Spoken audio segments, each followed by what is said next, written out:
Hello guys, welcome to Ben 10 What Ifs. So in this video, we will see what if Ben 10 landed in the world of Invincible. Ben 10 vs Omni Man. If you enjoy these kinds of stories, don't forget to show us some love by hitting the like button and subscribing to the channel. Your support means the world to us.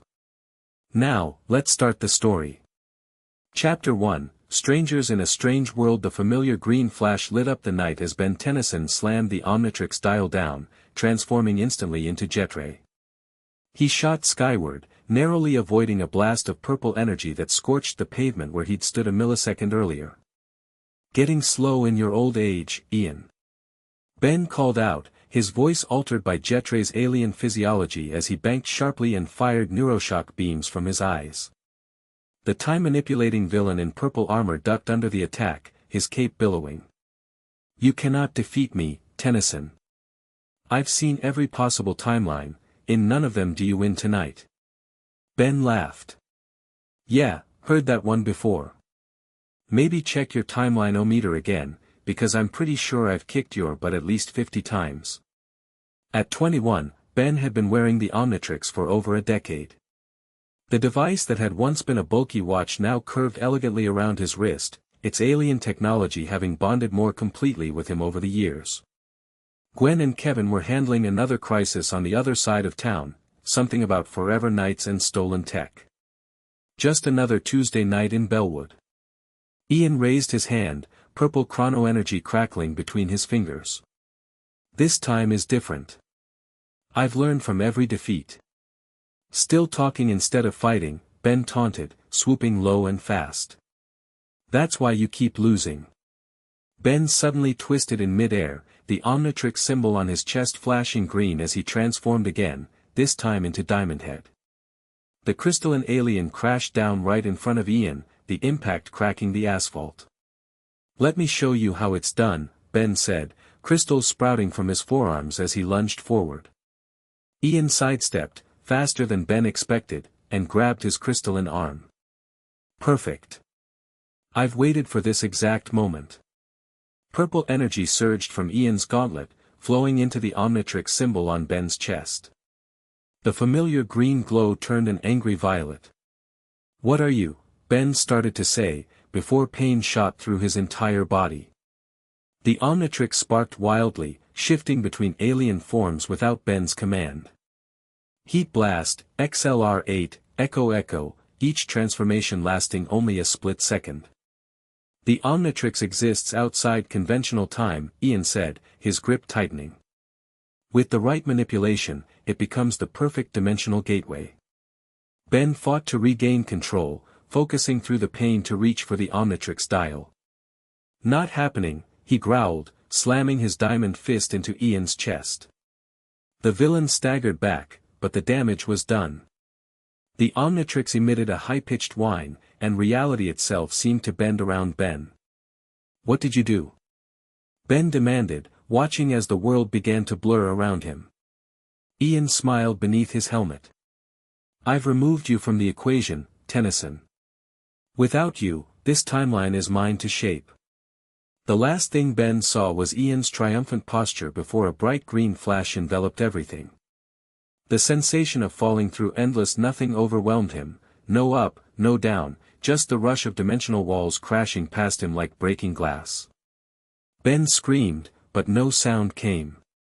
The Omnitrix cycled wildly through his transformation roster, each alien form flickering for mere instants before switching to another. His consciousness stretched and compressed, time becoming meaningless as he fell between worlds.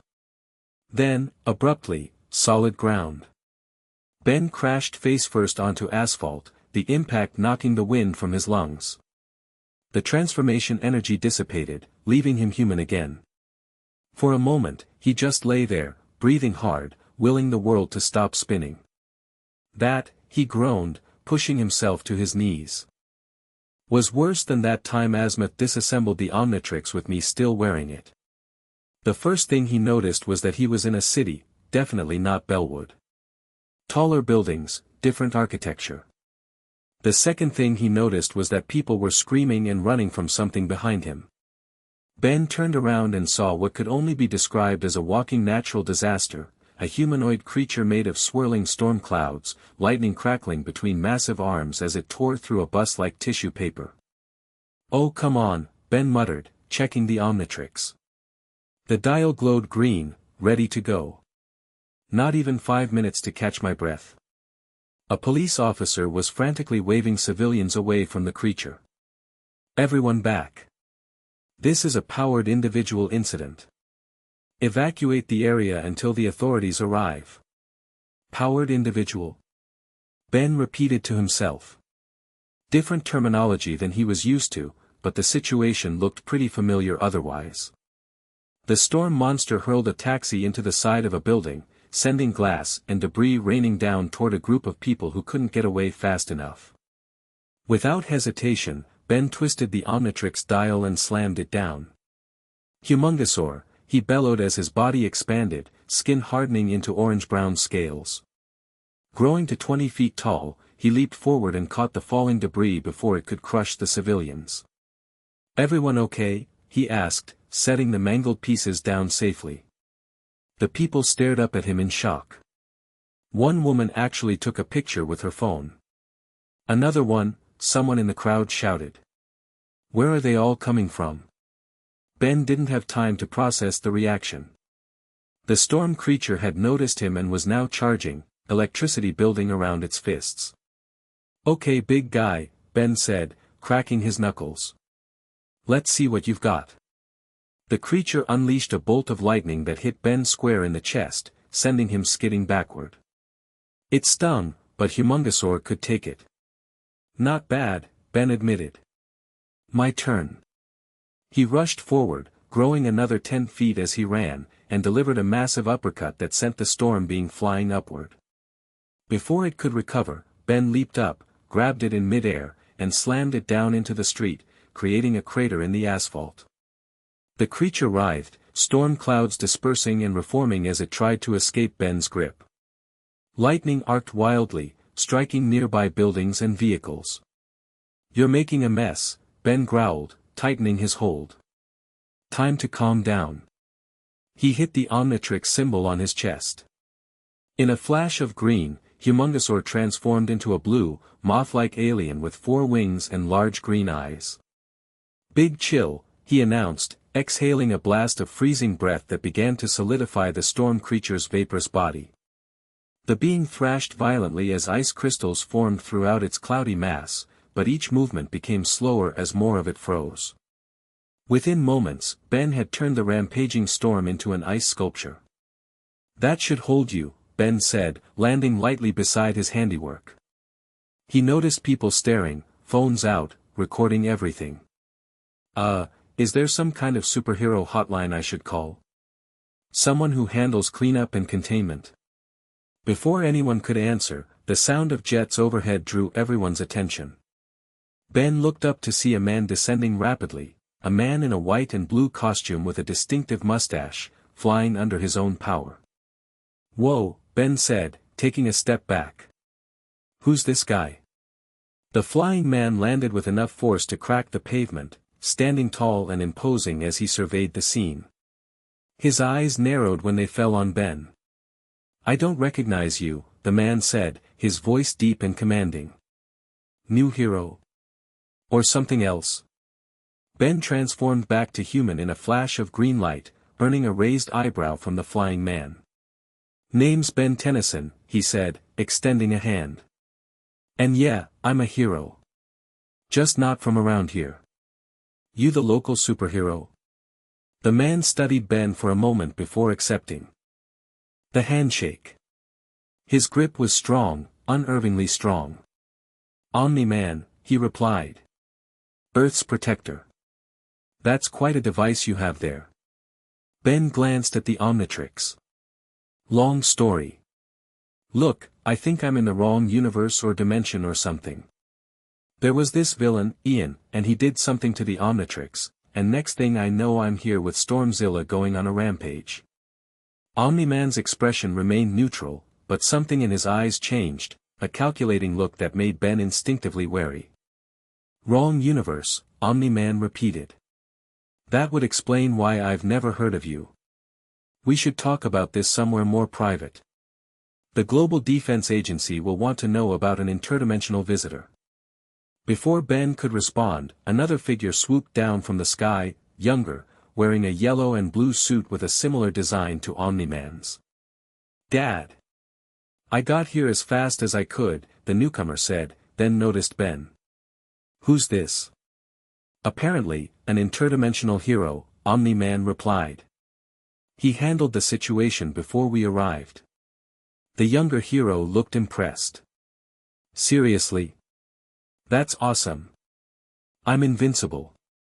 "Ben Tennyson," Ben replied, feeling slightly more at ease with the younger hero's friendlier attitude.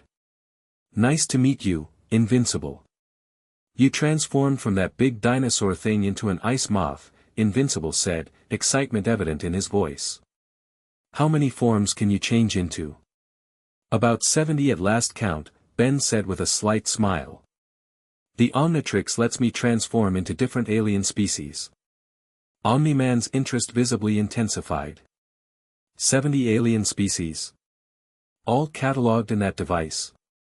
Ben nodded, suddenly aware that perhaps he shouldn't be so free with information until he knew more about this world. "Something like that. Look, is there someone I can talk to about getting home? I've dealt with cross-dimensional stuff before, but usually I have my cousin Gwen to help with the magical side of things." The wail of sirens approached as black SUVs and armored vehicles surrounded the area.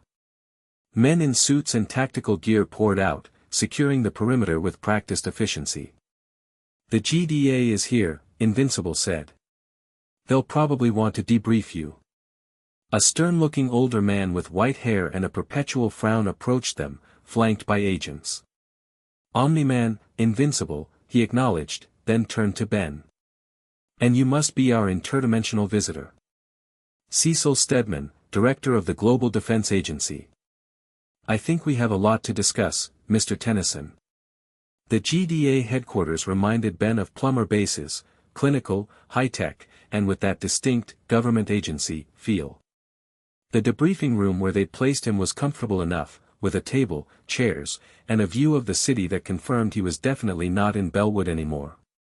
The skyline featured buildings he didn't recognize, and in the distance, a massive structure that looked like some kind of superhero headquarters. The door opened, and Cecil Stedman entered, carrying a tablet. "Comfortable, Mr. Tennyson?" he asked, sitting across from Ben. "Call me Ben," he replied.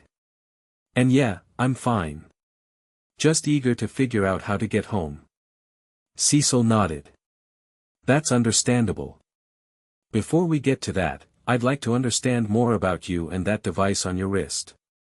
Our preliminary scans indicate technology far beyond anything on our Earth." Ben leaned back in his chair. "The Omnitrix. It contains DNA samples of aliens from my universe. Lets me transform into them, use their powers. I've been using it to help people since I was 10. "Since you were 10? Cecil raised an eyebrow. "That's young to take on that kind of responsibility." Ben shrugged. "Didn't have much choice. Right place, right time, or wrong place, wrong time, depending on how you look at it. The Omnitrix was meant for my grandfather, but I found it first. Been fighting aliens, monsters, and interdimensional bad guys ever since." Cecil typed something into his tablet. "And in your world, these aliens are common knowledge?" "Not really," Ben said. "Most people don't know about aliens on Earth. There's an organization called the Plumbers, kind of like your GDA, I guess, that handles extraterrestrial stuff and keeps it quiet. Though I've been public with my hero work for a while now." "Interesting," Cecil murmured. "Here, we've had superheroes for decades, but confirmed extraterrestrial contact has been limited to Omni-Man's arrival from his home planet, Viltrum." That caught Ben's attention. "Omni-Man's an alien? Ha! Looks pretty human." "Viltrumites are physiologically similar to humans in appearance," Cecil explained. "Though far superior in strength, speed, and durability. They're essentially this universe's equivalent of Superman, if you have that in your world. We have comics about Superman, Ben said. No real aliens like that though. We've got plenty of other kinds. Cecil set down his tablet. Ben, I'm going to be direct. We're dealing with a potential crisis, and your arrival might be fortunate timing. A week ago, the Guardians of the Globe, our premier superhero team, were all murdered. We don't know who did it or why. Ben straightened. That's terrible. I'm sorry to hear that. You think I might be able to help? Possibly, Cecil said. Your ability to transform into different alien forms could provide capabilities we currently lack. We're rebuilding the team, but it takes time. In the meantime, any assistance would be welcome, assuming you're willing, and while we work on finding you a way home. Ben thought about it for a moment. He was stranded in a strange universe, but helping people was what he did. I'll help however I can, he said finally. But I need to get back to my universe eventually. My family, my friends, they'll be worried. Cecil nodded. We have some of the best scientific minds on the planet. If there's a way to send you back, we'll find it. He stood up. In the meantime, we'll set you up with accommodations and resources. I'd like to introduce you to our scientific team tomorrow. Perhaps your knowledge of your device could help them understand how to replicate the dimensional shift.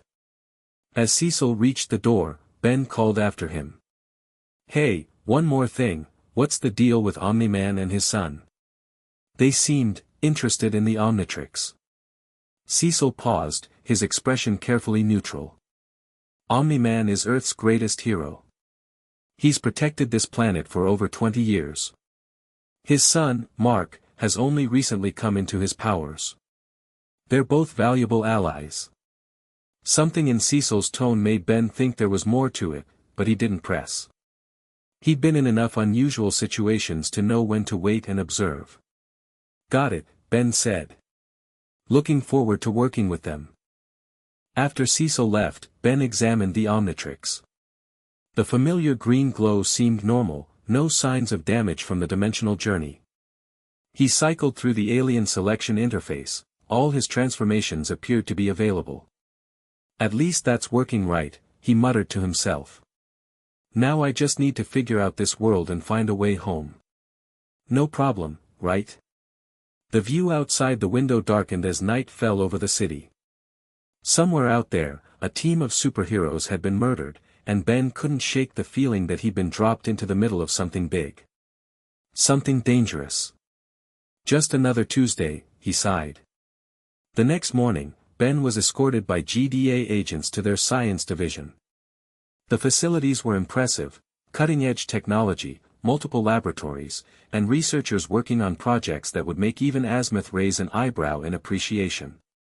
A woman in a lab coat approached him, extending her hand. Ben Tennyson. I'm Dr. Andrea Wilson, head of Xenotechnology Research. Director Stedman briefed me on your situation. Ben shook her hand. Nice to meet you. Cool setup you have here. Thank you, she said with a small smile. We've prepared a lab where we can run some tests on your device, non-invasive, of course, and hopefully learn more about the dimensional breach that brought you here. She led him through a series of security checkpoints to a specialized laboratory. Various scanning equipment had been set up, along with holographic displays and what looked like a containment field generator.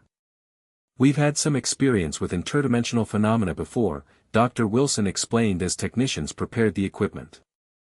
Though nothing quite like your case. Most incidents involve objects or energy, not people with consciousness and memories intact. Lucky me, Ben said. So what do you need me to do? Transform a few times. Let you scan the Omnitrix. Both, if you're comfortable with it, she replied. We're particularly interested in the energy signature during transformation. It might help us identify the dimensional frequency of your home universe. Ben nodded and stepped into the designated area. Let's do it. Any preference for which alien? Dr. Wilson looked excited. Whatever you're comfortable with. Perhaps something that demonstrates significant physiological differences from human.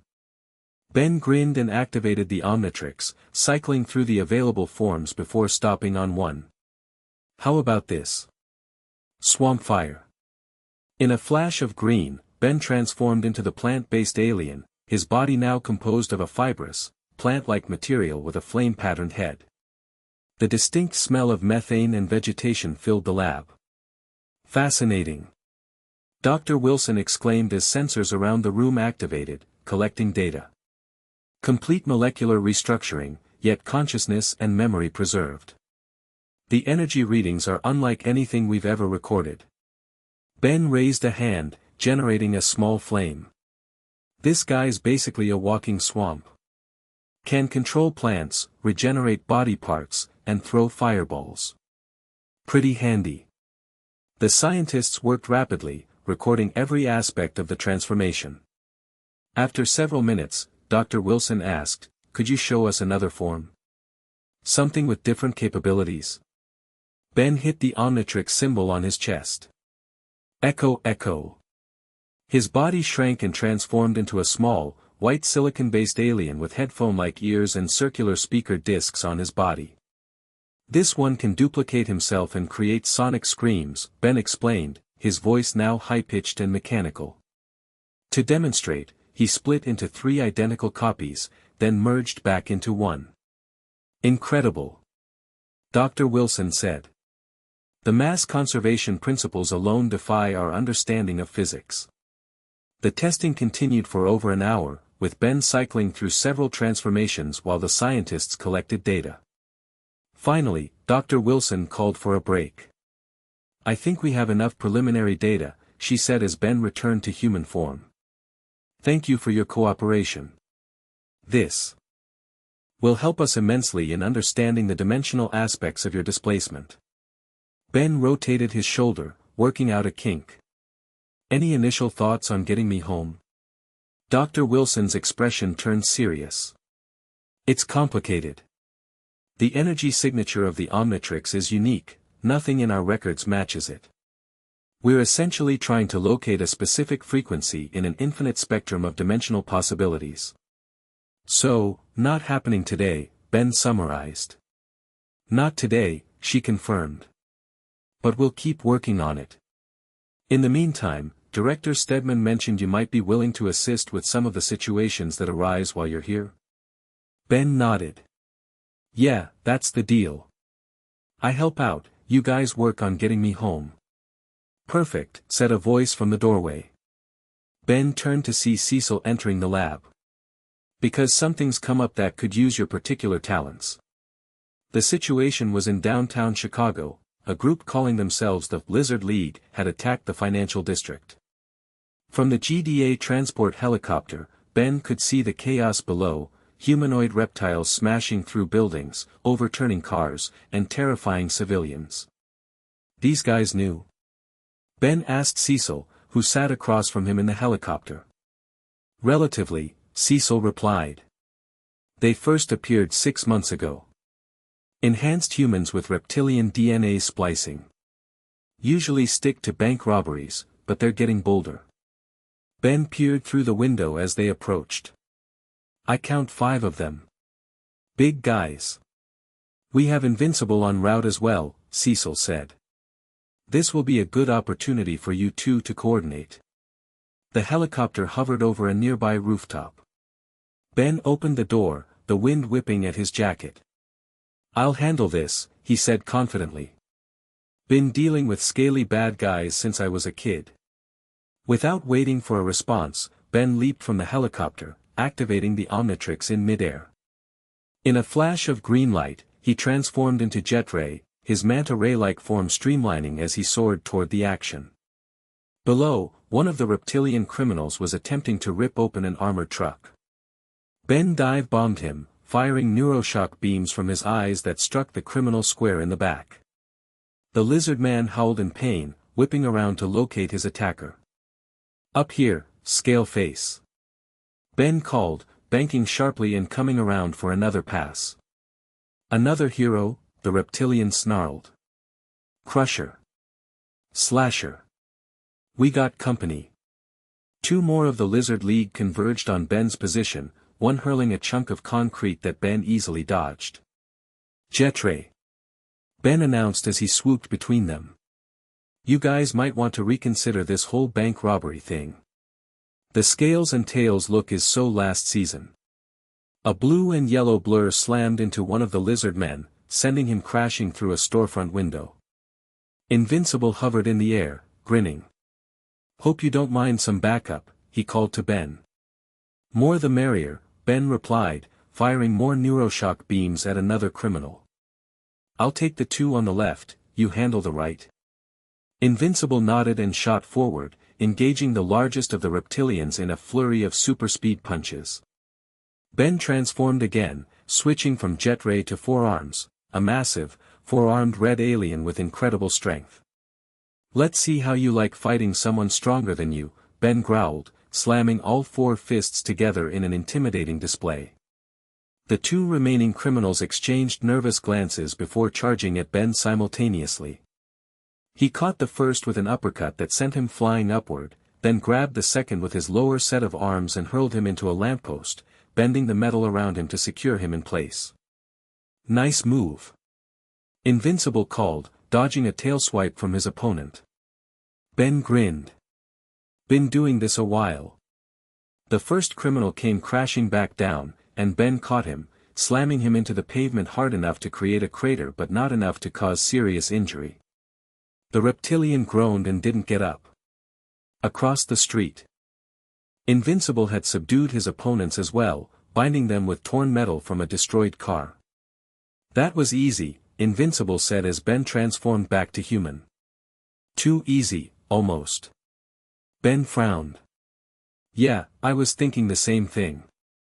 These guys didn't seem like they were expecting heroes to show up so fast. Police sirens wailed in the distance, approaching rapidly. Invincible landed beside Ben, brushing dust from his costume. The GDA will handle processing them, he said. Enhanced criminals go to special containment. Ben nodded, but something still felt off. He scanned the area, noticing security cameras on several buildings. Is it normal for these guys to hit such a public target in broad daylight? Invincible paused, considering. No, actually. They usually go for night jobs, less visibility. Could be a distraction, Ben suggested. Or they're testing response times. We should tell Cecil. A massive explosion rocked the ground beneath them. Both heroes turned to see smoke rising from several blocks away. That's the GDA regional office. Invincible exclaimed. Come on. Ben slammed down the Omnitrix dial again, transforming into XLR-8, his blue and black speedster form. Race you there. They arrived at the GDA building to find chaos. The front of the structure had been blown apart, and fires raged on multiple floors. Civilians ran screaming from the area as emergency responders tried to establish a perimeter. This was coordinated, Ben said, switching from XLR-8 to Big Chill. I'll help with the fires and check for survivors inside. Can you secure the perimeter? Invincible nodded, immediately flying up to redirect falling debris away from fleeing civilians. Ben phased through the building's walls, his intangibility and ice powers making him ideal for navigating the damaged structure. Inside, he found GDA agents trying to evacuate, some injured, others helping colleagues. Ben used his freezing breath to extinguish flames blocking hallways and stairwells. This way, he called to a group of trapped workers, creating an ice bridge across a collapsed section of floor. Follow the cold air. As Ben worked his way deeper into the building, he heard a distinctive sound, metallic footsteps, heavier than human. Turning intangible, he phased through a wall into what appeared to be a secure server room. Inside, a figure in mechanized armor was downloading data from the GDA mainframe. Pretty sure you don't have clearance for that, Ben said, materializing behind the armored intruder. The figure turned, revealing a sleek helmet with glowing red eyes. The dimensional visitor, a modulated voice said. This is unexpected. Yeah, I get that a lot, Ben replied. How about you step away from the computers and we talk about why you're stealing GDA files? The armored figure raised an arm, and a plasma cannon emerged from the forearm plating. I don't think so. Ben dodged the energy blast, which melted through the wall behind him. Fine, we'll do this the hard way. He hit the Omnitrix symbol, transforming into chromastone, a crystalline alien capable of absorbing and redirecting energy. The next plasma blast hit him square in the chest, only to be absorbed and channeled through his body. My turn, Ben said, firing the energy back at the intruder with amplified force. The blast caught the armored figure off guard, sending them crashing into the server banks. Sparks flew as equipment shorted out. The figure struggled to stand, armor smoking from the impact. You're more resourceful than anticipated, the modulated voice said. But this was merely reconnaissance. A flashbang deployed from the armor, temporarily blinding Ben even through Chromastone's crystalline body. When his vision cleared, the intruder was gone, a hole blown through the ceiling marking their escape route. Ben transformed back to human form as Invincible phased through the wall, looking concerned. Found someone stealing data, Ben explained. Armored suit, high-tech weapons. Got away before I could stop them. Invincible's expression darkened. Sounds like Machine Head's tech. He's a crime boss who specializes in cybernetic enhancements and weaponry. Great, Ben muttered. So the lizard attack was definitely a distraction for this. Question is, what were they after in the GDA database? Before Invincible could respond, his communicator beeped. He listened for a moment, then looked at Ben with a serious expression. That was Cecil. The intruder accessed files on the Guardians of the Globe murder investigation, and profiles on active heroes, including the file they started on you. Ben frowned. Someone's collecting information on superheroes? That can't be good. No, Invincible agreed. It can't. Back at GDA headquarters, Cecil debriefed them in a secure conference room. The atmosphere was tense. The attack represented a major security breach. The timing is too convenient, Cecil said, pacing the room. First the Guardians are murdered, and now someone's stealing data on the investigation and hero profiles. Ben leaned against the wall. In my experience, when someone targets heroes systematically like this, they're either planning to take them out one by one or looking for weaknesses to exploit. Cecil nodded grimly. That's my assessment as well. Unfortunately, we're spread thin with the Guardians gone. The new team is still coming together, and we have limited resources to investigate. I can help, Ben offered. The Omnitrix gives me a lot of options for covert surveillance and investigation. I appreciate that, Cecil said. But we need to be strategic. Whoever is behind this has extensive resources and planning capability. Invincible, who had been quiet, suddenly spoke up. We should ask my dad for help. Omni-Man has experience with this kind of threat.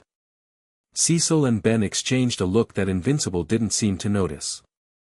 There was something in Cecil's expression, a hesitation, a wariness. That's an option, Cecil said carefully. Though Omni-Man has been occupied with international matters lately. I'll talk to him, Invincible insisted. If someone's targeting heroes, he needs to know anyway. The conference room door opened, and Dr. Wilson entered, carrying a tablet. She looked excited despite the circumstances. Director Stedman, I have preliminary findings on the dimensional frequency analysis, she announced, then noticed Ben and Invincible. Oh, I can come back. No, please continue, Cecil said.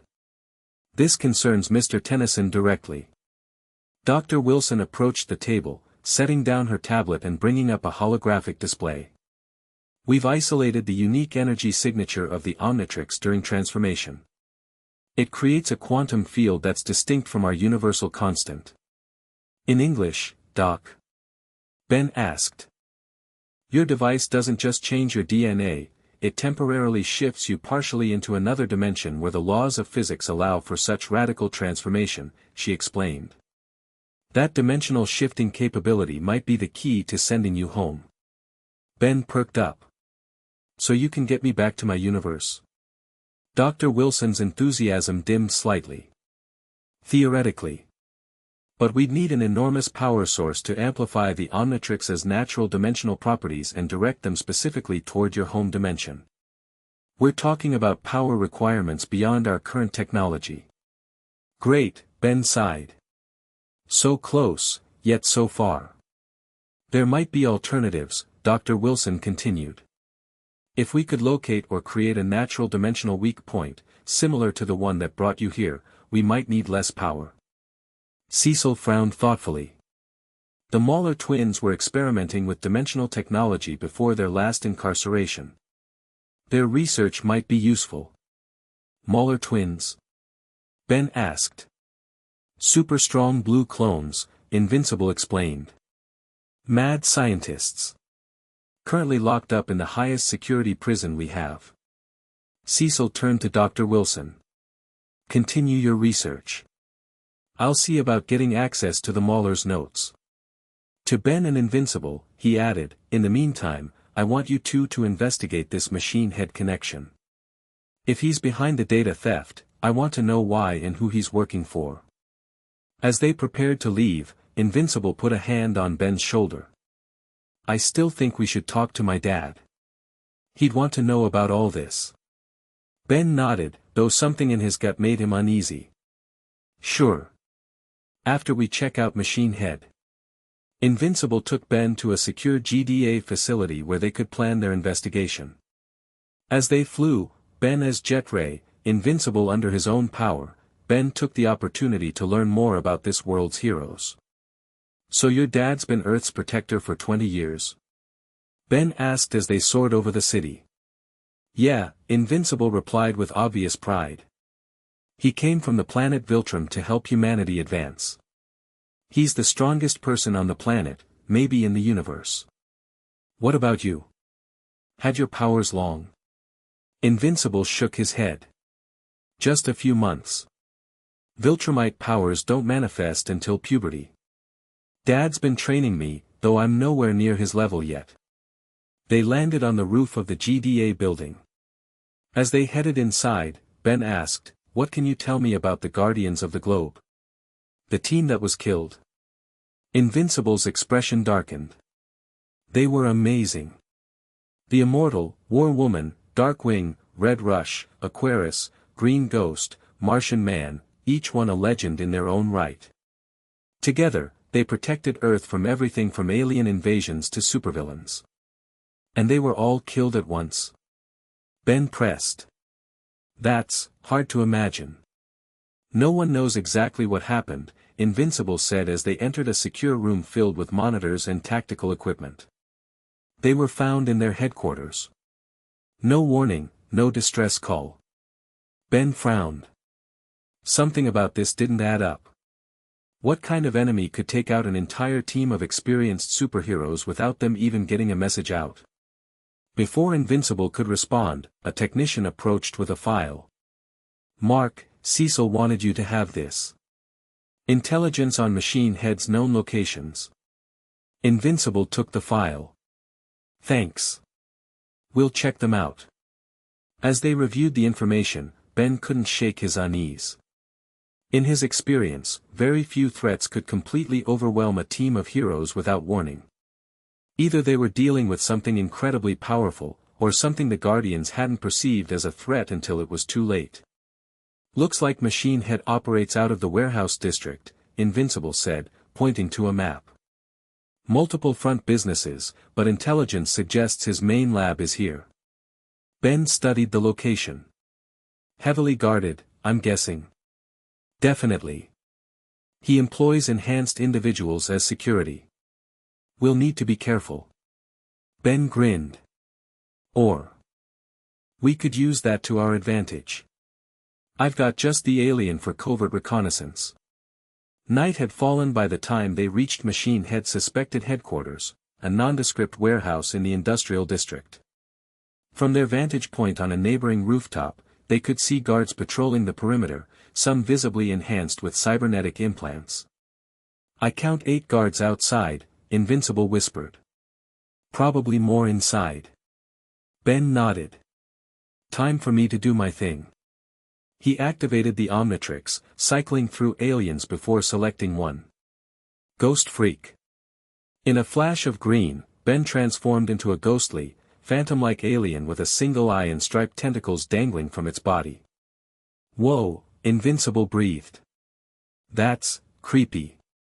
That's kind of the point, Ben replied, his voice now eerie and echoing.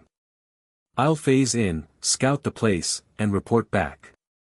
If I find Machine Head, I'll signal you. How will you signal? Invincible asked.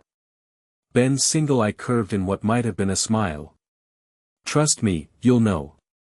Without another word, Ben turned invisible and phased through the rooftop, descending into the warehouse.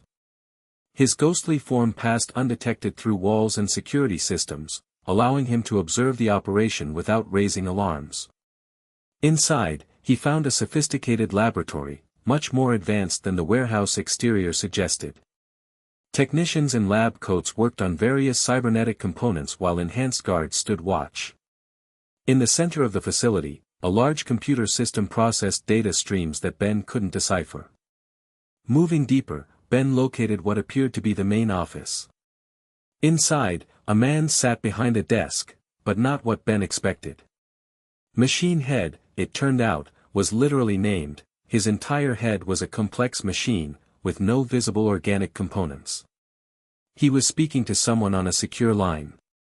The data acquisition was successful, Machine Head said, his voice mechanically modulated.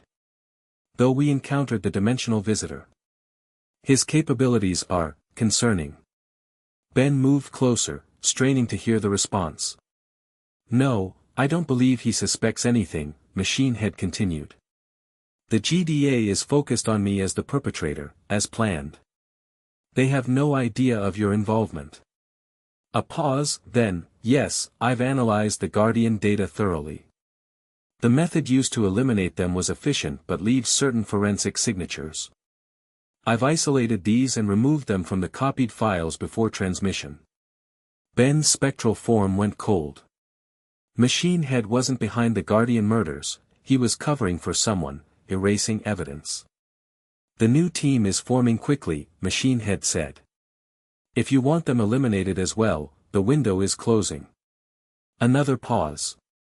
Very well. I'll proceed with surveillance only. Machine Head out. As the call ended, Ben decided he'd heard enough. He needed to get this information back to Invincible and Cecil. But first, he wanted to know who Machine Head was working with. Ben phased into the computer system, searching for communication logs or contact information. He found encrypted files that would take time to access, but also something unexpected, schematics for weapons designed specifically to counter superhuman abilities. One file was labeled Anti-Viltrumite Measures. That couldn't be a coincidence. Someone was specifically targeting beings with Viltrumite powers, like Invincible and his father. Ben had seen enough. He emerged from the computer and flew upward, passing through the ceiling and into the night air. Finding Invincible still waiting on the rooftop, he materialized and transformed back to human form. We need to talk to Cecil, Ben said urgently. Machine Head is working with someone else, someone who was behind the Guardian murders. They're erasing evidence and planning something bigger. Invincible's eyes widened. Did you find out who? No, but they're specifically developing weapons to counter Viltrumite powers, Ben replied. Your dad needs to know. They might be targeting him next. Invincible looked troubled. This is worse than we thought. Let's go. As they prepared to leave, an alarm suddenly blared from the warehouse. Red lights flashed as security personnel rushed outside, weapons ready. They must have detected something, Ben said. Maybe some kind of ghost sensing technology. Too late to be subtle now, Invincible replied. Time for Plan B. Ben grinned, activating the Omnitrix again. Humongosaur. The transformation complete, Ben leaped from the rooftop, growing to his full 30-foot height as he crashed into the warehouse yard. Guards scattered, firing energy weapons that barely phased his tough hide. Knock knock. Ben called out, smashing aside a security barrier. Invincible swooped down, moving at super speed to disarm the guards before they could react. I'll handle the outside. Get Machine Head. Ben nodded, charging through the warehouse wall. Inside, chaos erupted as technicians fled and security systems activated. Laser turrets deployed from the ceiling, focusing on Ben's massive form. Really? Ben said, batting the nearest turret aside. I eat laser fire for breakfast. He stomped toward the main office, but Machine Head was already escaping through a hidden exit. Ben transformed again, hitting the Omnitrix symbol on his chest. Fast track, he shouted as his form changed to a sleek, feline-like speedster alien. In a blur of motion, Ben raced after Machine Head, catching him just as he reached an underground escape pod. Going somewhere? Ben asked, grabbing Machine Head by his mechanical shoulders and lifting him off the ground. Machine Head's robotic eyes flashed. You've made a mistake, alien. You have no idea what forces you're interfering with. Why don't you enlighten me? Ben suggested. Who are you working for? Who killed the Guardians? A hidden compartment in Machine Head's chest opened, deploying a device that emitted a high-frequency sonic pulse. Ben cried out in pain, his enhanced fast-track hearing making the attack particularly effective. He dropped Machine Head, who immediately activated the escape pod. Ask Omni-Man, Machine Head said as the pod door sealed. He knows more than anyone. The pod shot down a tunnel and was gone before Ben could recover. Shaking his head to clear it, Ben raced back to the main facility, where Invincible had subdued the remaining guards. Machine Head got away, Ben said, transforming back to human. But he said something weird before he escaped. Invincible secured the last guard with makeshift restraints. What did he say? Ben hesitated, uncertain how to proceed. He said. Ask Omni-Man. He knows more than anyone. Invincible frowned. What's that supposed to mean? My dad's been helping the investigation. I don't know, Ben admitted. But Machine Head was definitely covering someone's tracks, erasing evidence from the Guardian murder scene. And they're specifically developing weapons to counter Viltrumite powers. That doesn't make sense, Invincible insisted. Why would? He was interrupted by the arrival of GDA vehicles, sirens blaring as they surrounded the warehouse. Cecil stepped out of the lead car, looking grim. We picked up the alarm, he said. Status report. Ben exchanged a glance with Invincible before responding. Machine Head escaped, but we confirmed he was working with someone else, someone connected to the Guardian murders. He was erasing evidence from the copied files. Cecil's expression darkened. Did you get a name? Any indication who's behind this? Ben took a deep breath. No name. But Machine Head said to ask Omni-Man said he knows more than anyone about what's happening. Cecil and Invincible both stiffened, though with markedly different reactions. Invincible looked confused and defensive, while Cecil's face showed a flash of confirmation. Fear. It was gone too quickly for Ben to be sure. That's ridiculous, Invincible said firmly. My dad would never be involved with something like this. Machine Head was obviously trying to create confusion or distrust. Cecil remained silent. For a moment, then nodded. It's a common tactic. Try to turn heroes against each other. He turned to the GDA agents. Secure the facility. I want every piece of data recovered. As the agents moved in, Cecil pulled Ben and Invincible aside. I think you both should come back to headquarters. We need to discuss next steps carefully. The ride back to GDA was tense, with Invincible clearly troubled by the implication about his father. Ben watched him carefully, noticing how defensive he'd become. It reminded Ben of times he'd discovered harsh truths about people he trusted, like when he learned his grandfather had kept secrets about the plumbers and aliens for years. At headquarters, they were led to Cecil's private office rather than the usual briefing room.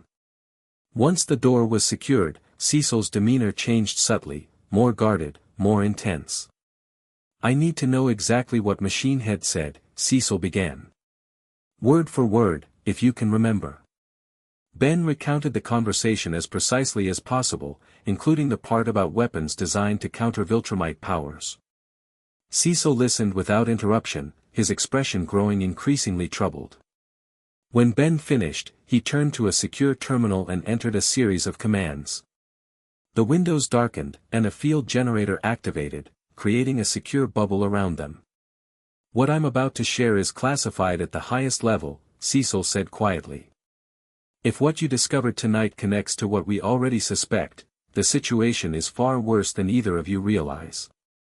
Invincible crossed his arms. "What are you talking about?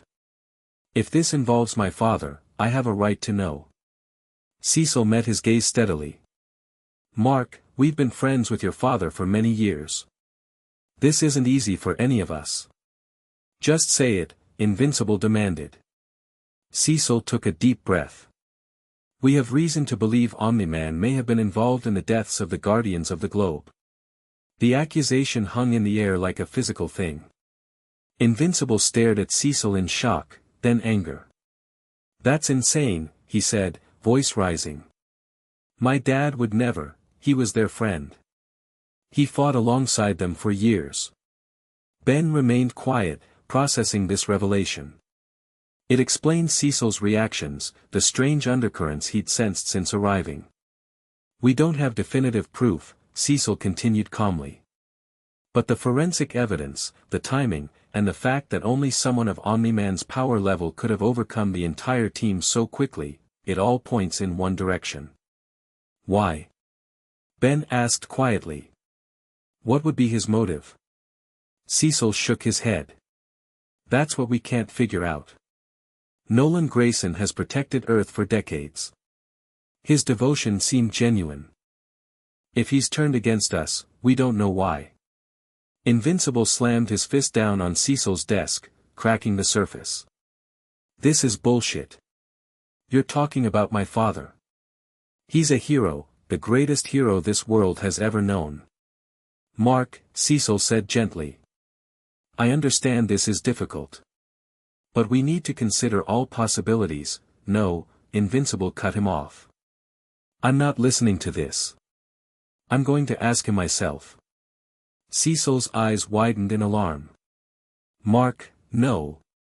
If he is involved, confronting him directly could be dangerous. We need to approach this carefully." Ben stepped forward.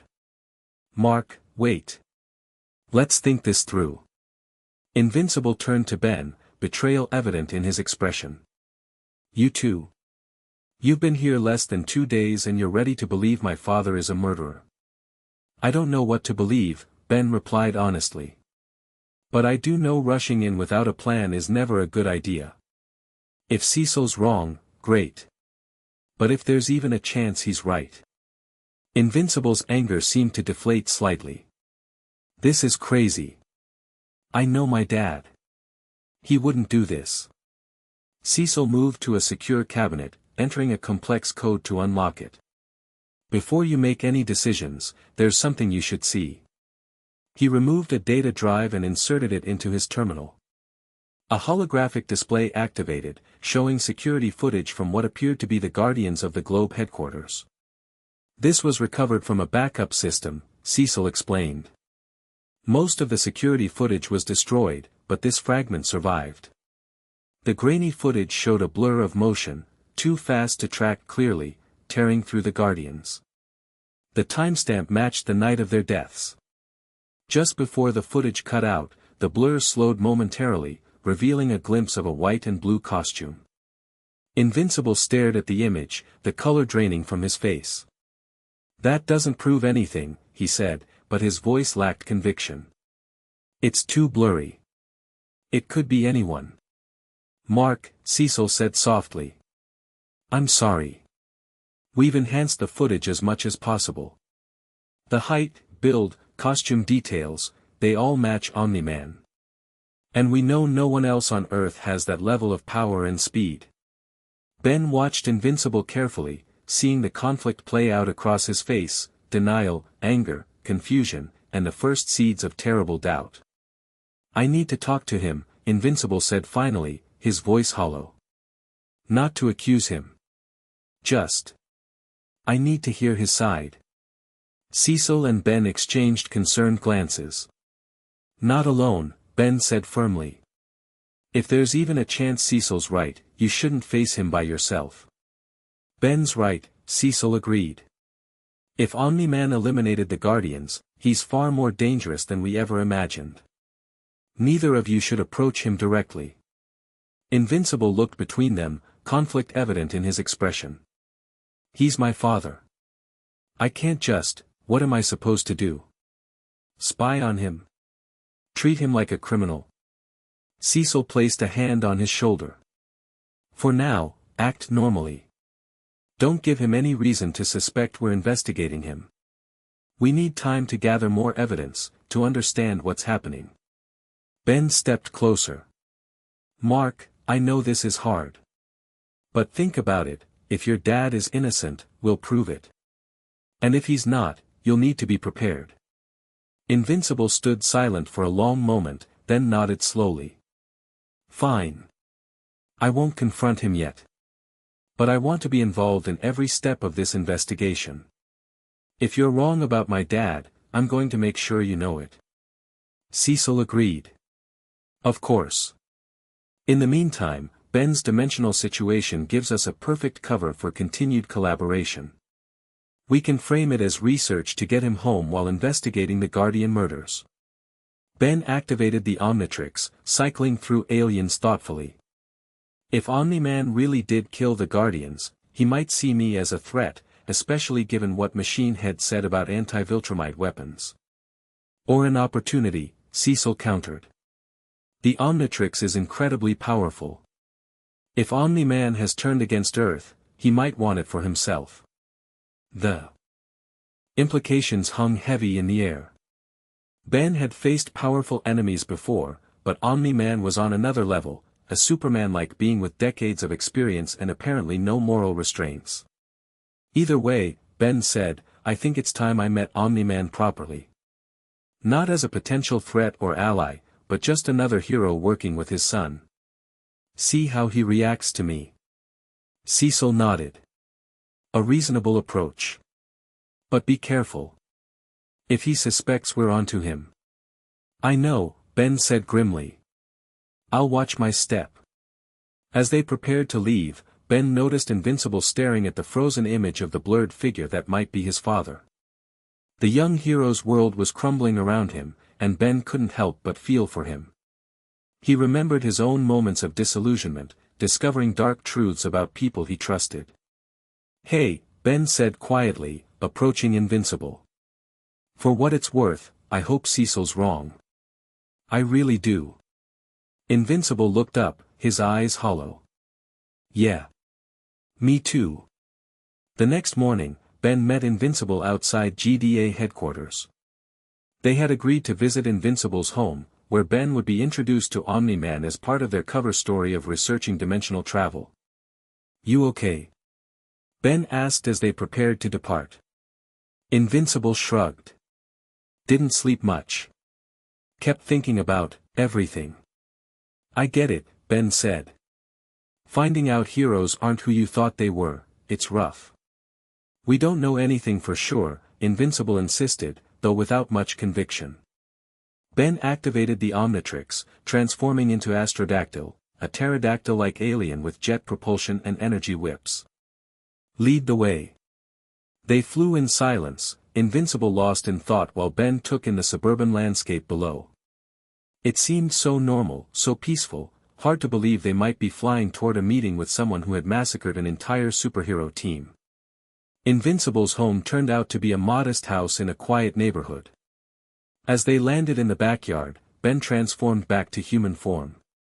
"My mom's at work," Invincible explained, leading Ben to the back door. "Dad should be home. Remember, act natural." We're just here to talk about getting you home. Ben nodded. Got it. Just two superheroes having a chat. They entered through the kitchen, where a tall, muscular man with a mustache was reading a newspaper at the table. He looked up as they entered, his expression neutral but evaluating. "Dad," Invincible said, his voice carefully controlled. "This is Ben Tennyson, the dimensional visitor I told you about." "Ben, this is my father, Nolan Grayson." Nolan stood, extending a hand. "Ben. I've heard interesting things about you and that device you wear." Ben shook his hand, noting the firm but controlled grip. "Nice to meet you properly, sir. Your son's been a big help since I got stranded here." "Mark mentioned you're looking for a way back to your dimension," Nolan said, gesturing for them to sit. "An unprecedented situation, even for our world." Ben took a seat across from Nolan, studying him carefully. If this man had slaughtered the Guardians, there was no hint of it in his demeanor. He seemed every bit the respected hero and concerned father. "Yeah, it's been weird," Ben admitted. "Though I've dealt with dimensional travel before. Just never got stuck quite like this." "Tell me about your world," Nolan said, leaning forward slightly. "Mark mentioned you have extensive experience with alien species." Ben glanced at Invincible, who gave an encouraging nod. "My universe has a lot of alien civilizations. I've been to dozens of planets, met hundreds of species. The Omnitrix contains DNA samples from thousands more." Nolan's eyes focused on the device. "Fascinating technology. Created by aliens, I assume." "A Galvan named Azimuth," Ben confirmed. "Smartest being in 5 galaxies, according to him. He designed it as a way to promote understanding between species. By allowing the wearer to transform into them," Nolan said thoughtfully. "Experience their abilities, their limitations. An enlightened concept." Something in his tone made Ben uneasy, a hint of calculation, perhaps. Ben decided to test the waters. "It's come in handy for hero work," he said. "Though not all aliens in my universe are benevolent. We've had our share of invasion attempts in conquering species." Nolan raised an eyebrow. "Oh.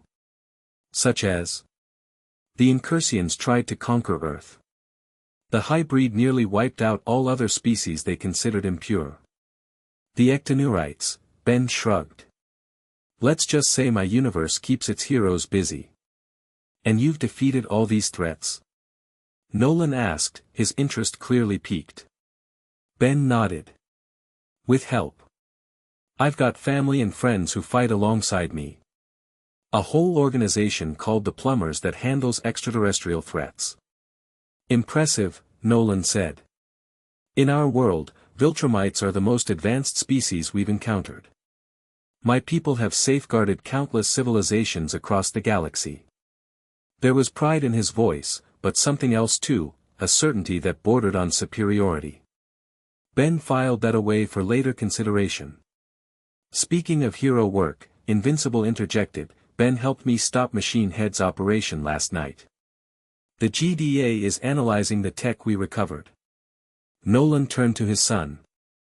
"Machine Head? The cybernetic crime lord? That's a significant victory." "He got away," Ben admitted. "But we learned he was working with someone else, someone connected to the Guardian murders." Ben watched Nolan carefully as he said this. The older hero's expression remained composed, though his eyes narrowed slightly. "Did you get a name?" Nolan asked, his tone perfectly casual. Invincible glanced at Ben before answering. "No. Just that whoever it was had Machine Head erasing evidence from the copied files." Nolan shook his head. "Troubling. The Guardian investigation has yielded few leads. To think someone is actively destroying evidence." "We'll find who did it," Ben said, meeting Nolan's gaze directly. "No matter who it turns out to be." For a brief moment, something flashed in Nolan's eyes, a hardness, a calculation, before his expression returned to one of concerned determination. I'm confident you will, he replied smoothly. The GDA has extensive resources, and with heroes like you and Mark assisting, justice will be served. The conversation continued, with Nolan asking pointed questions about the Omnitrix's capabilities and Ben's home dimension. Ben answered carefully, providing information without revealing too much about the device's limitations or his suspicions. After about an hour, Nolan checked his watch. I'm afraid I have to cut this short. The Pentagon requested a meeting regarding increased seismic activity in the Pacific. As he stood to leave, he turned to Ben. I hope we can speak again soon. Your experiences with other alien civilizations are enlightening. Perhaps I could tell you more about Viltrum in exchange. Ben smiled. I'd like that. Once Nolan had departed, flying off in his iconic blue and white costume, Ben and Invincible exchanged glances. He seemed normal, Invincible said quietly. Like his usual self. Ben wasn't so sure. He was definitely interested in the Omnitrix. And he got a little tense when we mentioned the Guardian investigation. That doesn't mean anything, Invincible insisted. Anyone would be concerned about that. Maybe, Ben conceded. But there's something else, the way he talked about Viltrumites safeguarding civilizations. It reminded me of something. What? In my universe, there was a species called the High Breed. They thought they were superior to every other life form and had the right to decide which civilizations lived or died. Ben shook his head. Probably nothing. Just a vibe I got. Invincible's communicator beeped before he could respond. It's Cecil, he said, checking the message.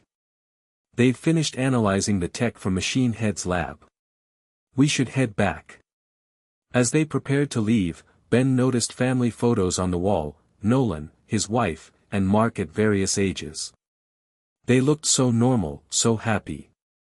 It was hard to reconcile these images with the suspicion that Nolan might be a cold-blooded killer. Your dad, Ben said carefully as they stepped outside. He really loves you and your mom, doesn't he? Invincible looked at the house, his expression torn. Yeah. That's why none of this makes sense. If he did kill the Guardians, why? What could possibly make him turn against everything he stands for? Ben had no answer. As they took to the sky, Ben as Jet Ray, Invincible under his own power, he wondered what secrets Omni-Man might be hiding, and what would happen when those secrets finally came to light. Whatever the truth, Ben had a sinking feeling that this world was about to change forever. Chapter 2, Powers and Responsibilities. Ben stared at the ceiling of his GDA-provided quarters, unable to sleep. The digital clock on the nightstand showed 3:17 a.m., but his mind refused to shut down. 3 days in this dimension, and already he'd stumbled into a conspiracy involving the world's greatest hero potentially murdering his colleagues. Just his luck. He activated the Omnitrix, cycling through the alien roster without transforming. The familiar green glow provided the only light in the dark room. Come on, Azimuth, he muttered. You built interdimensional travel capability into this thing before. There's got to be a way to use it to get home. The Omnitrix, as usual, didn't answer. Ben sighed and sat up, rubbing his eyes. He'd tried reaching Gwen and Kevin through the Omnitrix's communication functions multiple times, but all he got was static. Whatever dimensional barrier separated this universe from his own, it blocked standard transmissions completely. A soft knock at his door broke the silence. Ben frowned. Who'd be visiting at this hour? Who is it? He called, standing up and reaching for a jacket. It's Mark, came the quiet reply. Ben opened the door to find Invincible, or rather, Mark Grayson in civilian clothes, looking as sleep-deprived as Ben felt. Couldn't sleep either, huh? Ben asked, stepping aside to let him in. Mark entered, running a hand through his disheveled hair. Every time I close my eyes, I see that security footage. That blur, that might be my dad. Ben nodded sympathetically. Want some coffee? The GDA apparently believes heroes run on caffeine, because they stocked this place with enough to wake the dead. Sure, Mark said, dropping onto the small couch near the window. Ben busied himself with the coffee maker, giving Mark space to collect his thoughts. When he handed him a steaming mug, Mark finally spoke. I spent the whole night watching him, he admitted. After we got back from the GDA briefing. Just, watching. Looking for some sign that he's different from the dad I've known my whole life. And?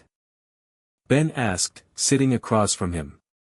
Mark stared into his coffee. Nothing. He helped Mom with the dishes. Watched the news. Asked about my day. Normal dad stuff. He looked up at Ben, desperation in his eyes. Cecil has to be wrong. Ben took a sip of his own coffee, choosing his words carefully. I hope he is. But Mark, even if your dad did do it, he'd have to be pretty good at maintaining his cover, right? He wouldn't suddenly start acting suspicious. I know, Mark sighed. It's just, you don't know him like I do. He spent his life protecting people. Why would he suddenly murder his friends? Ben had been asking himself the same question. Did Cecil mention any changes in your dad's behavior recently?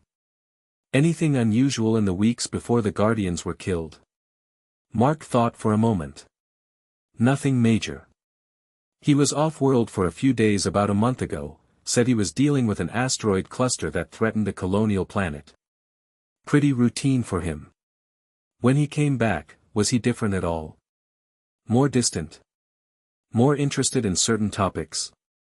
Mark frowned. Not that I. He paused. Actually, he did start asking more questions about my powers developing. And he's been more insistent about my training.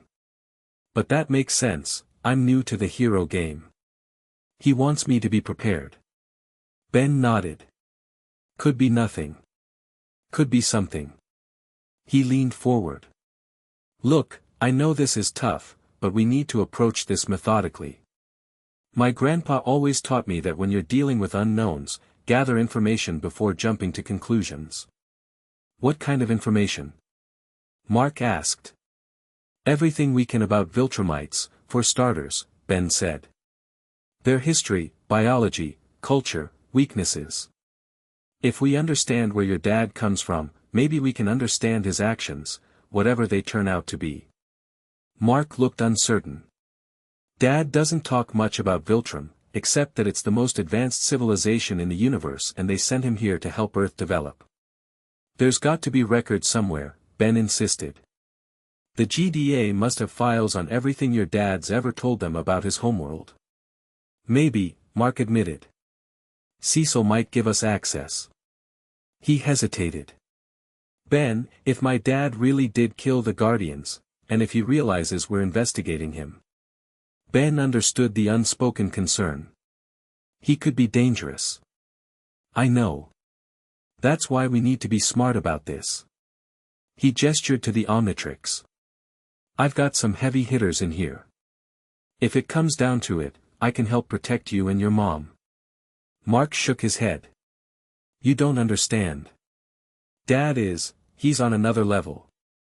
The Guardians were some of the most powerful heroes on the planet, and if he took them all out at once. I've faced some pretty tough customers, Ben said. And the Omnitrix has pulled me through before.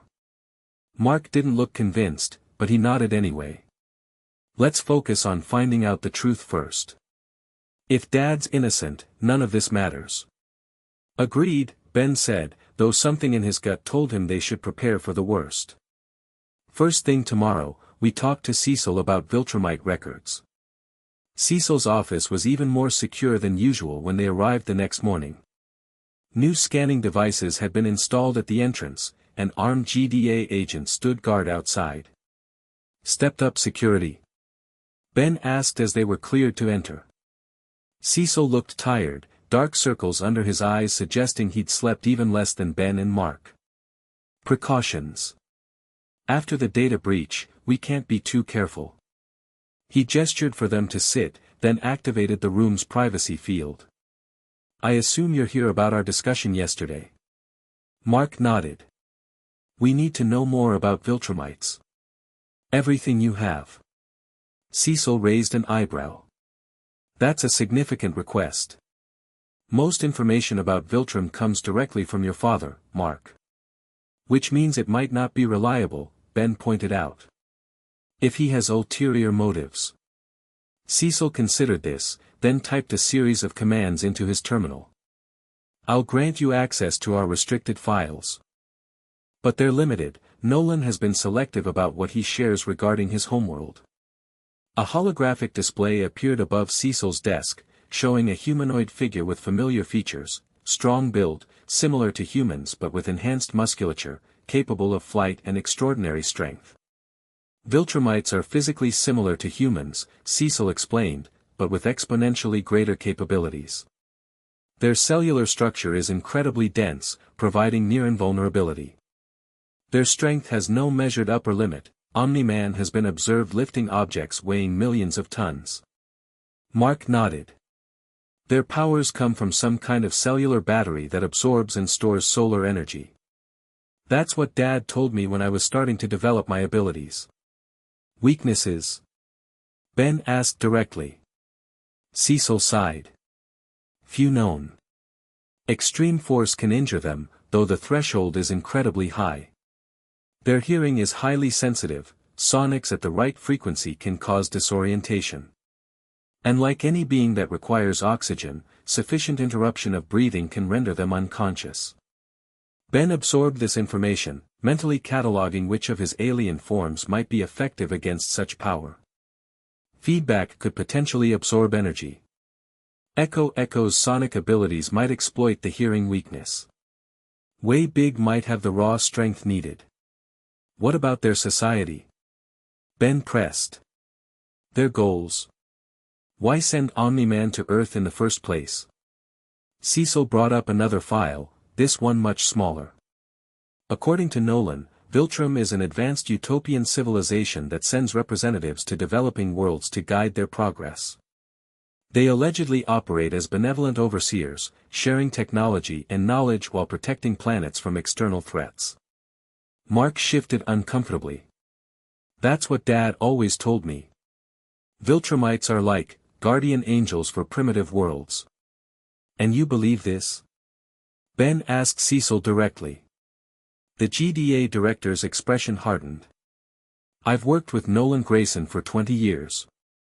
In that time, he's saved this planet hundreds of times over.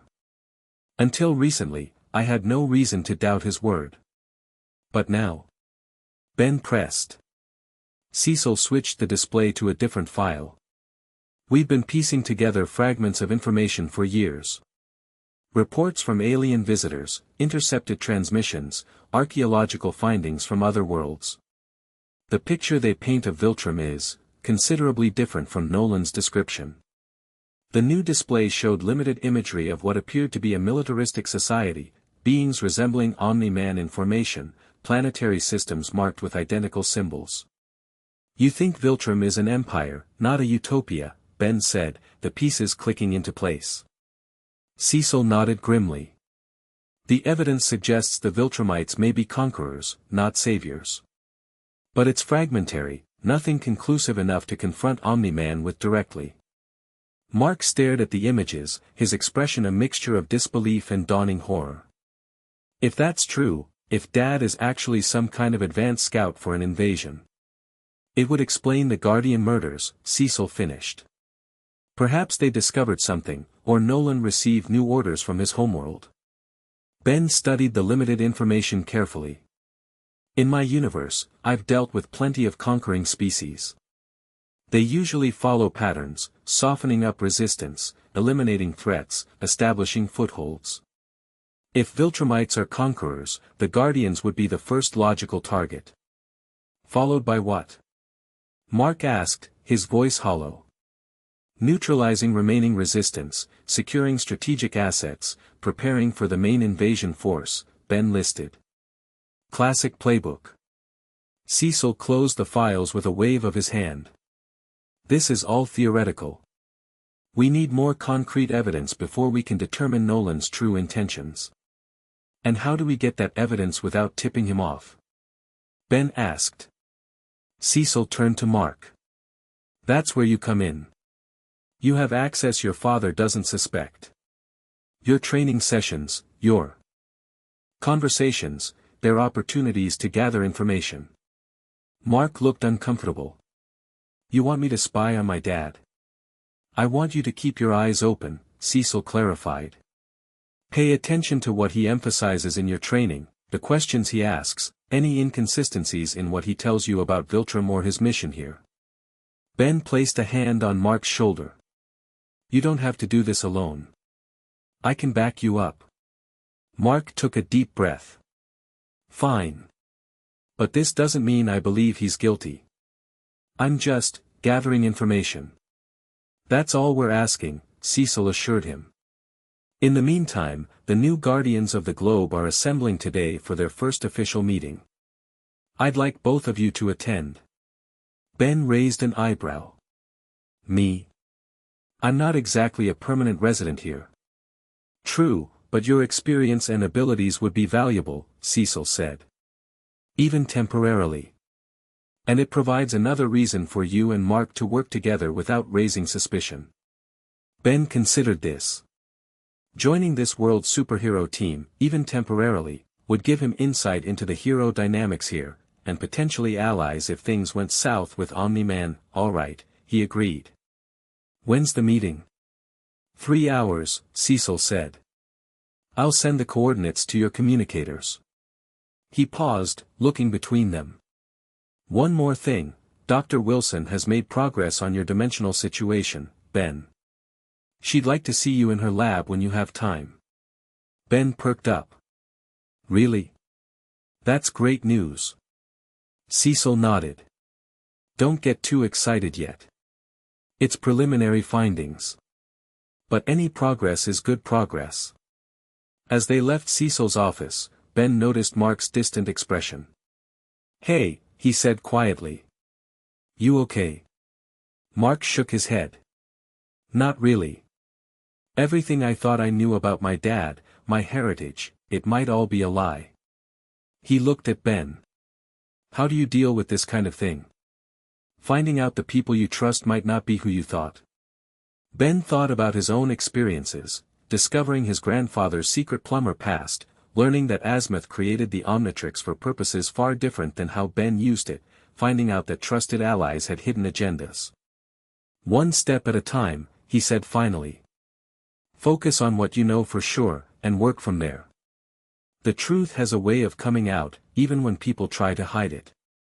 Mark didn't look entirely reassured, but he nodded. I guess we'll find out soon enough. Dr. Wilson's lab was a hive of activity when Ben arrived. Scientists moved between workstations, analyzing data and calibrating equipment. In the center of the lab, a large device was under construction, a circular framework with various emitters and field generators positioned around its circumference. Ben. Dr. Wilson called, waving him over from a computer terminal. Thank you for coming so quickly. Ben approached, eyeing the device curiously. Cecil said you've made progress. We have, she confirmed, gesturing to her monitor. After analyzing the Omnitrix's dimensional energy signature, we've isolated the specific frequency of your home universe.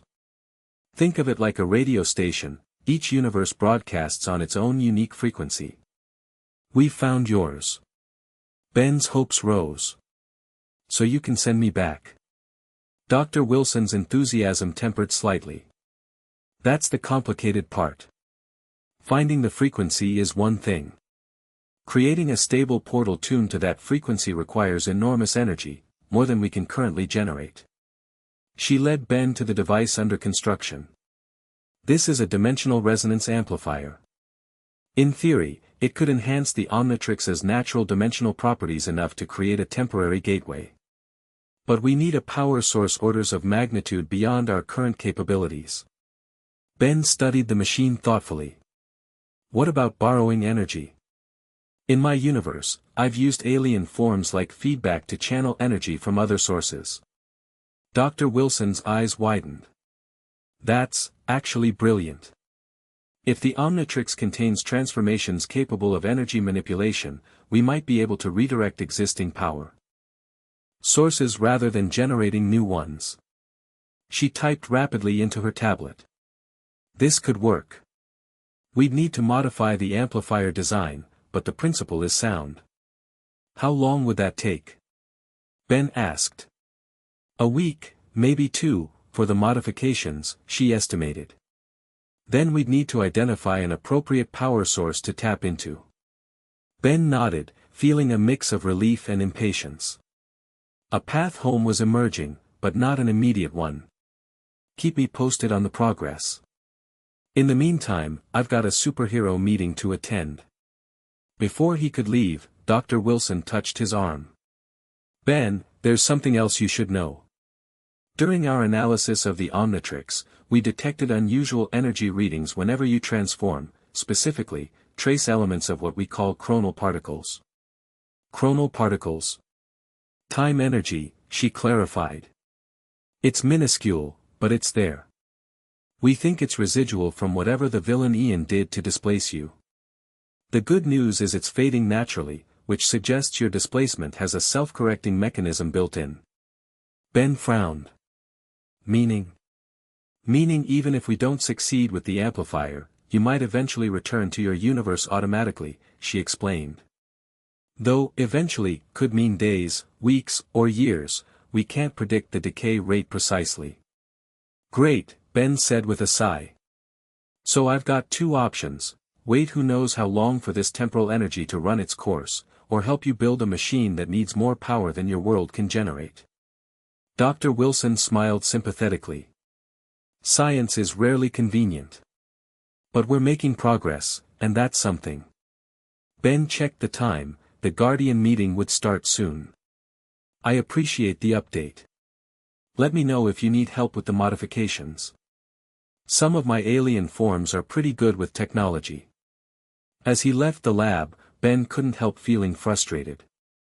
Being stuck in a strange universe was bad enough, but being stuck in one where the most powerful hero might be a murderous alien infiltrator. That was a whole other level of complicated. The new Guardians of the Globe headquarters was located beneath an unassuming office building in downtown Chicago. Ben arrived via jetray, landing on the roof where Mark was already waiting. Ready for this? Mark asked as Ben transformed back to human form. Meeting a bunch of superheroes from another dimension? Sure, just a typical Wednesday for me, Ben replied with a forced grin. How about you? You okay after this morning's revelations? Mark shrugged, his expression guarded. Just focusing on the mission. One thing at a time, right? They took the private elevator down to the subterranean base. As the doors opened, Ben whistled appreciatively. The facility was impressive, cutting-edge technology, multiple training areas, communication systems, and medical facilities all integrated into a sleek, modern design. Nice setup, Ben commented. Makes the plumber bases back home look outdated. The original headquarters was destroyed when the first team was killed, Mark explained quietly. Cecil had this built in record time, with upgraded security. In the central meeting area, several costumed individuals were already gathered. Ben recognized none of them, but their demeanor and the way they carried themselves marked them clearly as heroes. A massive figure in black and blue armor approached them first. Invincible, he greeted Mark, then turned to Ben. And you must be the dimensional visitor. Robot. Ben Tennyson, Ben replied, shaking the extended hand and noting the mechanical nature beneath the armored exterior. Nice to meet you. Likewise, Robot replied. Your transformational abilities are fascinating. I look forward to seeing them in action. The others introduced themselves in turn. Adam Eve, a young woman in a pink and white costume who could manipulate matter at the atomic level, Monster Girl, who could transform into a powerful ogre-like creature, Black Samson, a veteran hero whose strength-enhancing suit compensated for his lost natural powers, Shrinking Ray, who could alter his size, and Bulletproof, a nearly invulnerable hero with enhanced strength. The Immortal would normally lead this team, Robot explained, but as he was among those killed, I've been appointed interim leader until a permanent structure is established. The immortal? Ben asked. As in, couldn't die? A misnomer, as it turned out, Robot replied. Though he had survived for thousands of years prior to his recent demise. Cecil entered from a side door, tablet in hand. Thank you all for coming. As you know, the Global Defense Agency has assembled this new team in response to the tragedy that befell the original Guardians. Your collective abilities represent our best defense against the threats this world faces.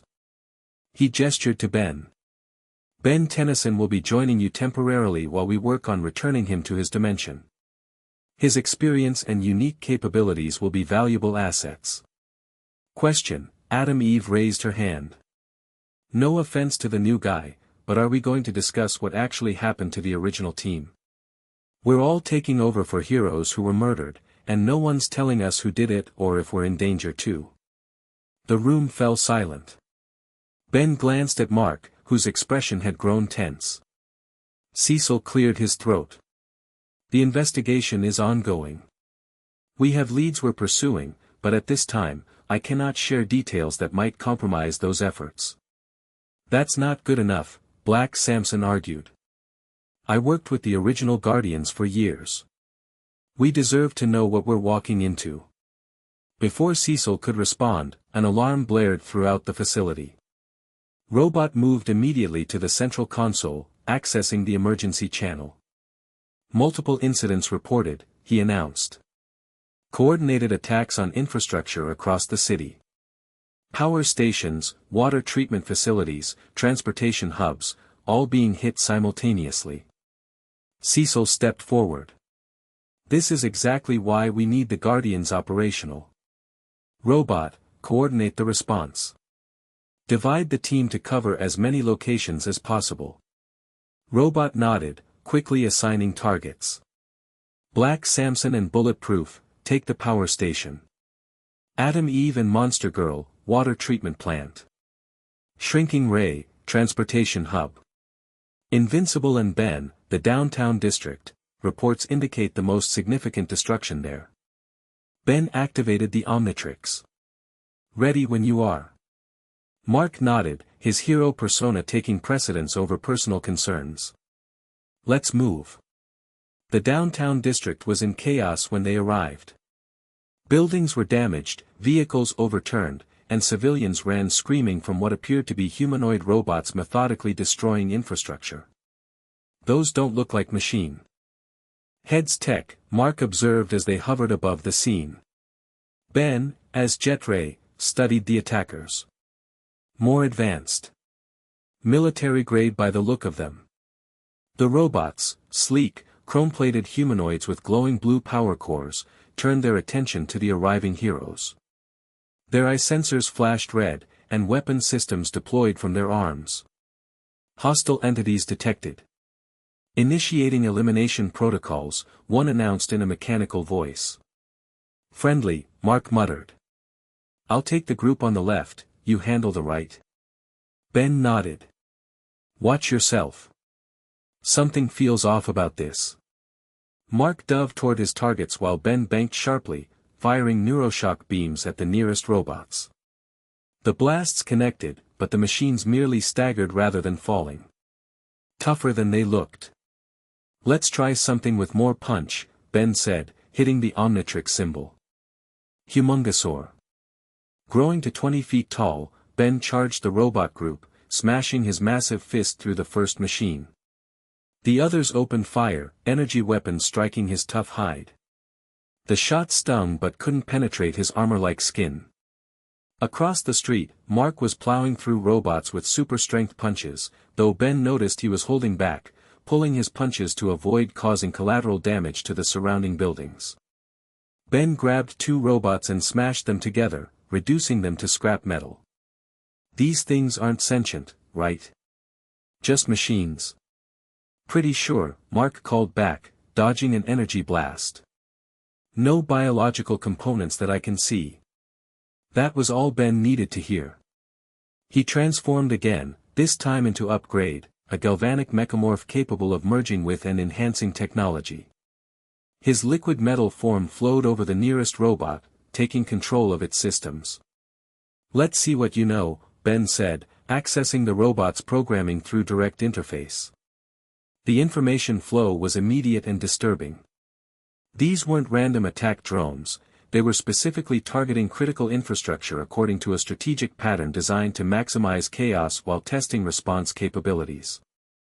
More concerning was the command signature. These machines were receiving orders from a source with access to military-grade encryption. This wasn't typical supervillain behavior. This was systematic, strategic, almost like a military operation. Ben separated from the robot, leaving it deactivated, and transformed into Heat Blast.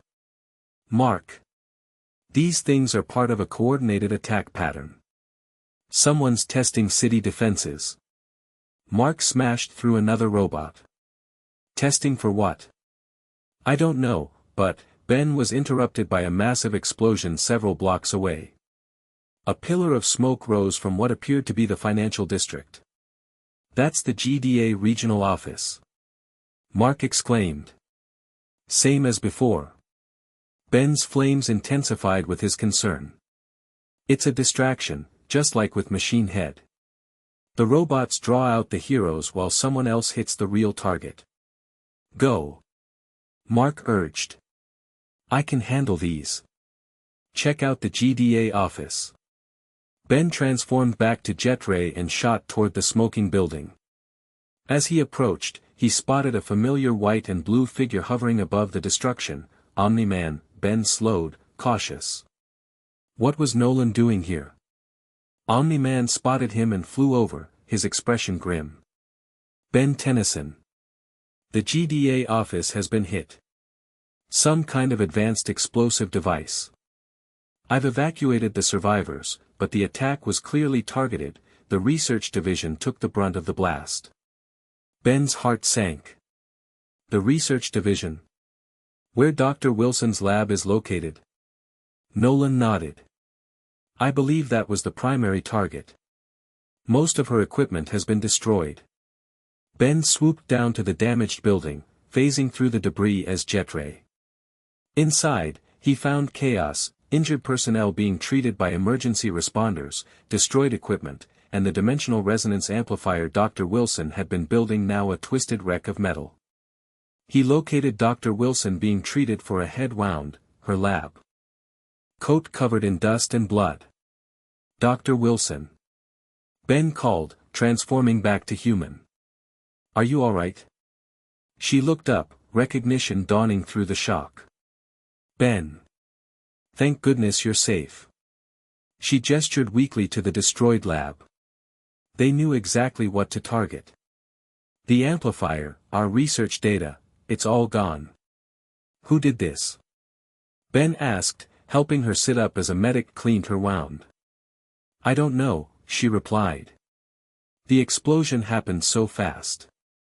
But it wasn't random, they specifically destroyed everything related to your dimensional research." A chill ran down Ben's spine.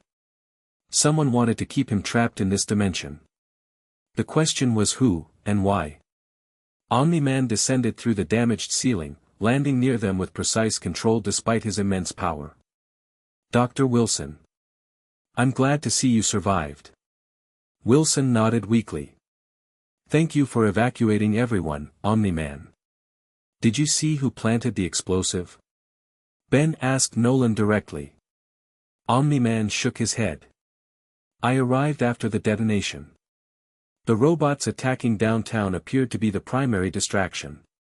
Ben studied Nolan carefully, looking for any sign of deception. The timing was suspicious. The moment they made progress on sending Ben home, everything was destroyed. And Omni-Man just happened to be first on the scene. "We should secure any remaining data," Ben suggested. "There might be backup servers or files we can salvage." "Already being handled," Nolan replied smoothly. "Cecil has GDA teams recovering what they can. Our priority now should be determining who orchestrated these attacks." Mark arrived, landing beside them with concern evident even through his mask. "Is everyone okay?" "I contained the robots downtown, the GDA is collecting them for analysis. Most staff survived, Omni-Man informed his son. Though the research facility is a total loss. Mark looked at Ben, understanding the implications. The dimensional research? Targeted specifically, Ben confirmed. Someone doesn't want me going home. Omni-Man placed a hand on Ben's shoulder, a gesture that might have seemed supportive if Ben wasn't already suspicious of him. We'll find whoever did this, Ben. And we'll rebuild the research program. You have my word. The sincerity in Nolan's voice was perfect, either he was genuinely sympathetic, or he was an exceptional actor. Ben forced a grateful smile. Thank you, sir. I appreciate that. Cecil arrived moments later, surveying the destruction with a grim expression. Preliminary analysis suggests the explosive was of extraterrestrial origin, not technology from Earth. Ben and Mark exchanged glances. Extraterrestrial technology narrowed the list of potential perpetrators significantly. I should assist with the investigation, Omni-Man said. My knowledge of off-world weapons might prove useful. Cecil nodded. Of course. Your expertise would be appreciated.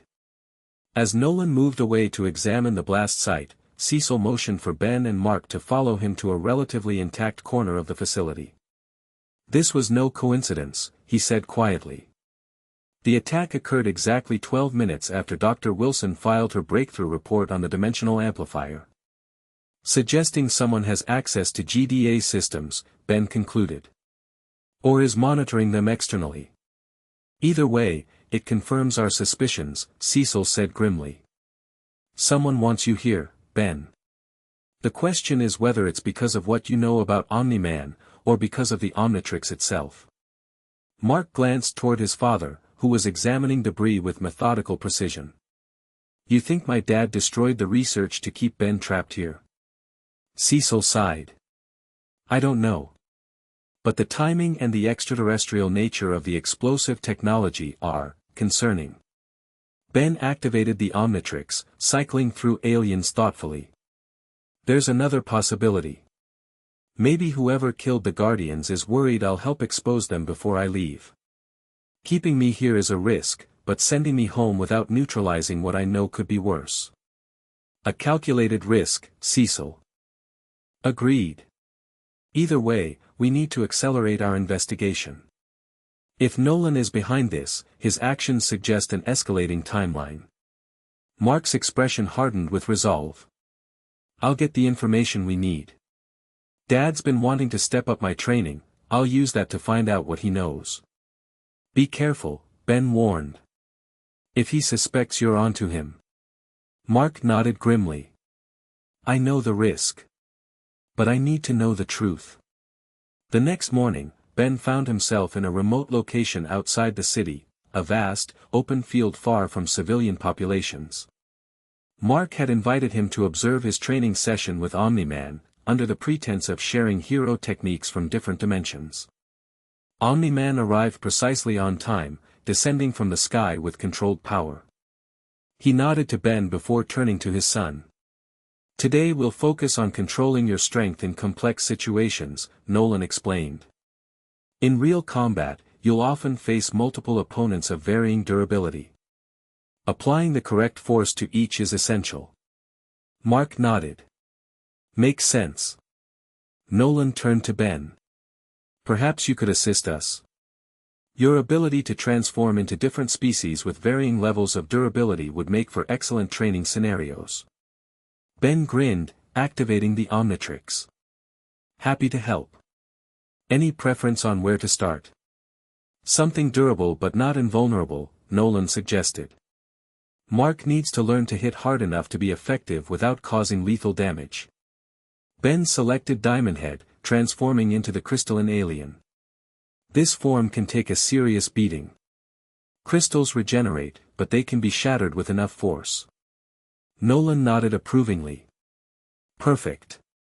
Mark, attack Diamond Head with increasing force until you find the threshold that causes damage without shattering him completely.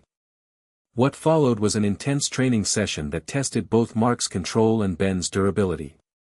Mark started with restrained punches that barely cracked Ben's crystalline skin, gradually increasing force as he gauged the impact.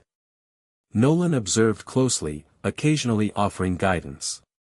"More power, Mark," he instructed. "You're holding back too much." In a real fight, hesitation costs lives. Mark increased his strength, landing a punch that sent Ben skidding backward, fractures spreading across his diamond body. "Better," Nolan approved. "Ben, can you transform into something less durable now?" Mark needs to practice scaling down his strength as well. Ben hit the Omnitrix symbol, transforming into Swampfire. Plant-based physiology. Regenerates quickly but can be torn apart with much less force than Diamond Head.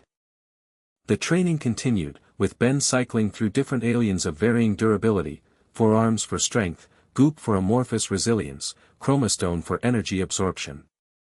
Throughout it all, Ben watched Nolan carefully, noting how he pushed Mark toward greater force, greater efficiency. In real combat, Nolan explained as Mark practiced restraining a struggling wildvine, "Your enemy won't hold back. You can't afford to either. But civilians could get hurt if I use full strength in populated areas," Mark argued. Something flickered in Nolan's expression, a momentary displeasure quickly masked.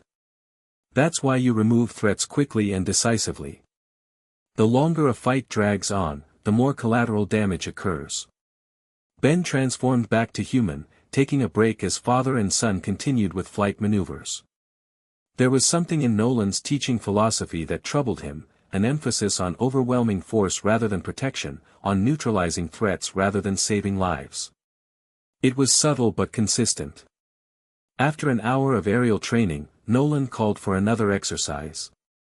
"Mark, I want you to practice against multiple opponents now." "Ben, can you provide that challenge?" Ben grinned.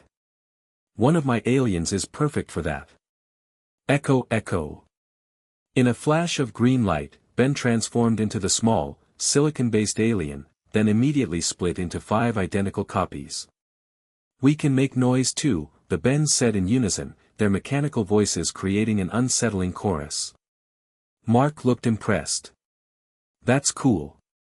So I have to take all of you down."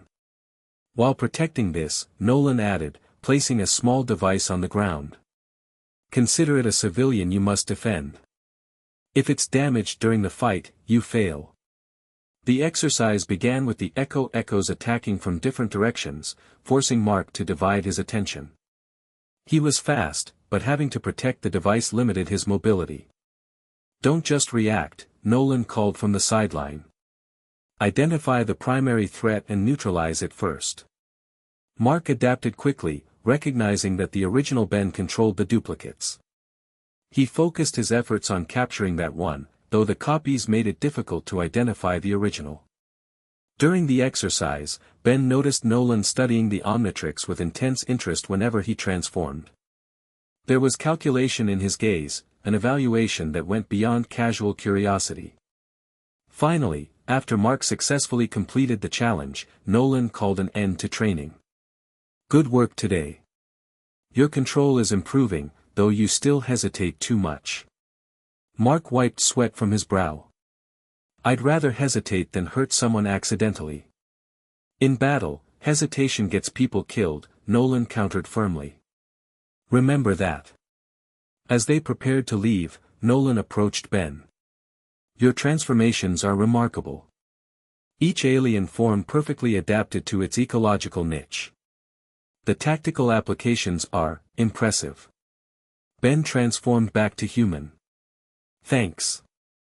I've had a lot of practice figuring out the right alien for different situations." "I'm curious," Nolan said casually. "You mentioned having around 70 transformations. Are there others you haven't demonstrated yet? More powerful forms, perhaps?" Warning bells rang in Ben's mind. "A few. Some are situational, only useful in specific environments or against certain enemies." Nolan nodded, his expression giving nothing away. "Of course. I'd be interested to see them sometime. As a warrior, I appreciate studying different combat capabilities. Maybe next time." Ben replied noncommittally. It's been a long training session. As they parted ways, Mark lingered behind to speak with his father privately. Ben transformed into Jetray and took to the sky, but remained within earshot, his enhanced alien senses allowing him to overhear their conversation. Dad, Mark was saying, I've been meaning to ask you more about Viltrum. About our people's history. Nolan seemed momentarily surprised by the question. What brought this on? Just curious, Mark replied with forced casualness. If I'm going to represent Viltrum on Earth, I should know more about where we come from, right? Nolan placed a hand on Mark's shoulder. You're right. It's time you learned more about your heritage. Come by the house tonight, and we'll talk properly.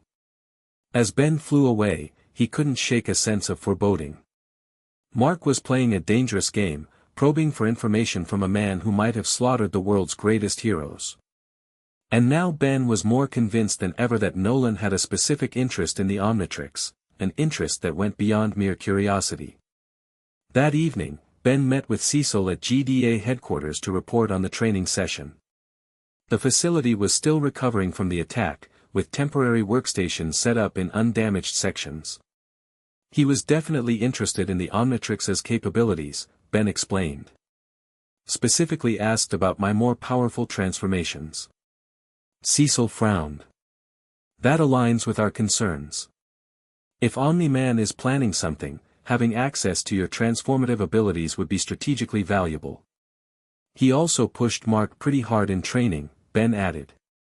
Emphasized overwhelming force, quick neutralization of threats. Not exactly the teaching philosophy you'd expect from a protector. More like a conqueror's mentality, Cecil mused. Efficiency over compassion. Ben nodded. Mark's meeting with him tonight to ask about Viltrum's history. It's risky, but it might give us insights we need. Cecil looked troubled. I've authorized continuous monitoring of the Grayson residence. If anything goes wrong, we'll know immediately. He hesitated. Though what we could actually do against Omni-Man is another question entirely. What about the robot attack yesterday? Ben asked. Any leads on who was behind it? Cecil brought up a holographic display showing the remnants of the machines. The technology is unlike anything on Earth, but also doesn't match known extraterrestrial designs in our database.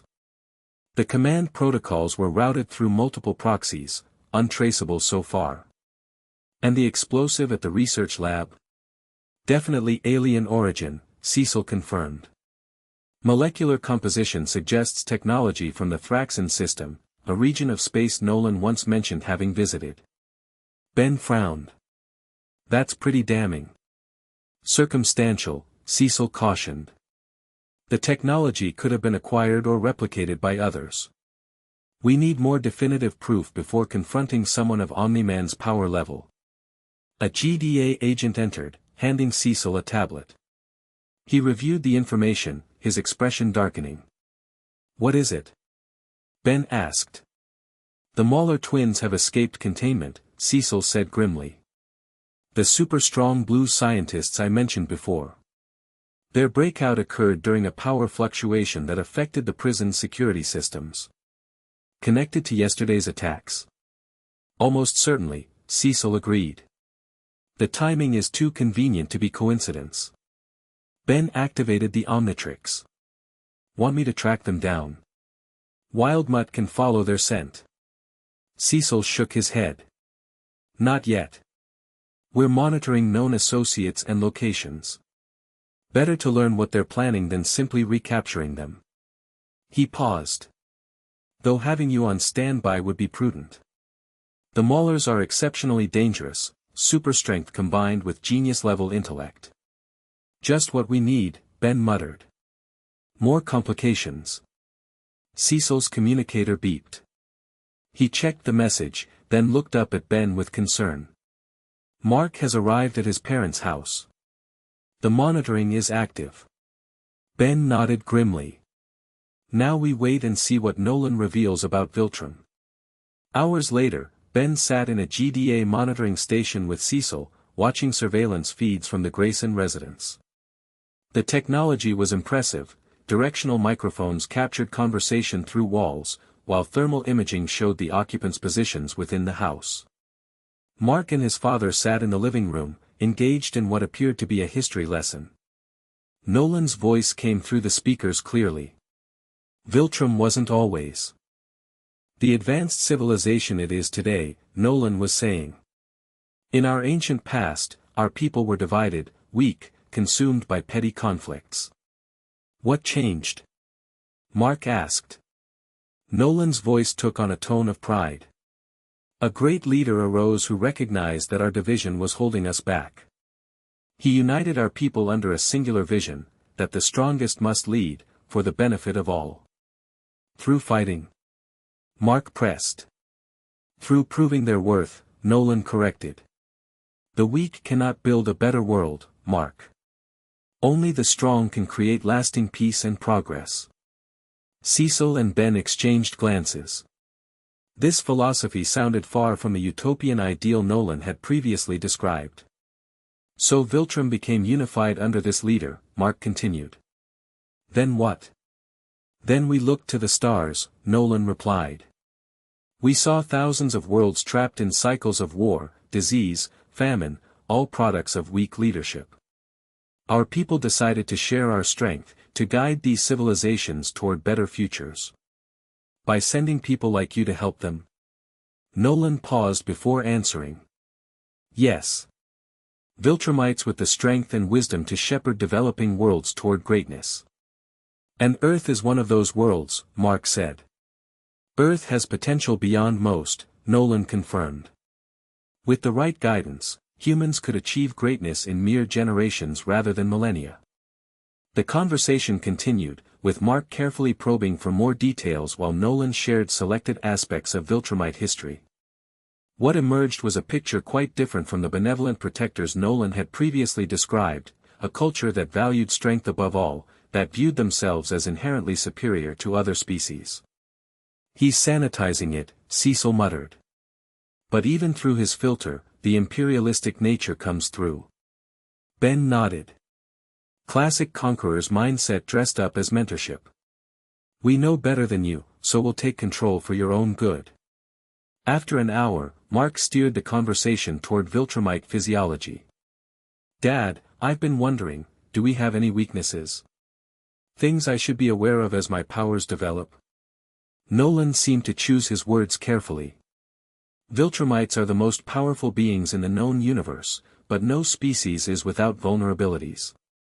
Our hearing is highly sensitive, certain sonic frequencies can be disorienting. Our need for oxygen can be exploited in the right circumstances. And while our bodies are nearly invulnerable, sufficient force applied precisely can cause injury. Good to know, Mark said. Anything else I should be aware of? Nolan placed a hand on his son's shoulder. Just remember that our greatest strength isn't physical, it's our resolve. Viltrumites do what needs to be done, regardless of the cost. That certainty of purpose is what truly separates us from lesser species.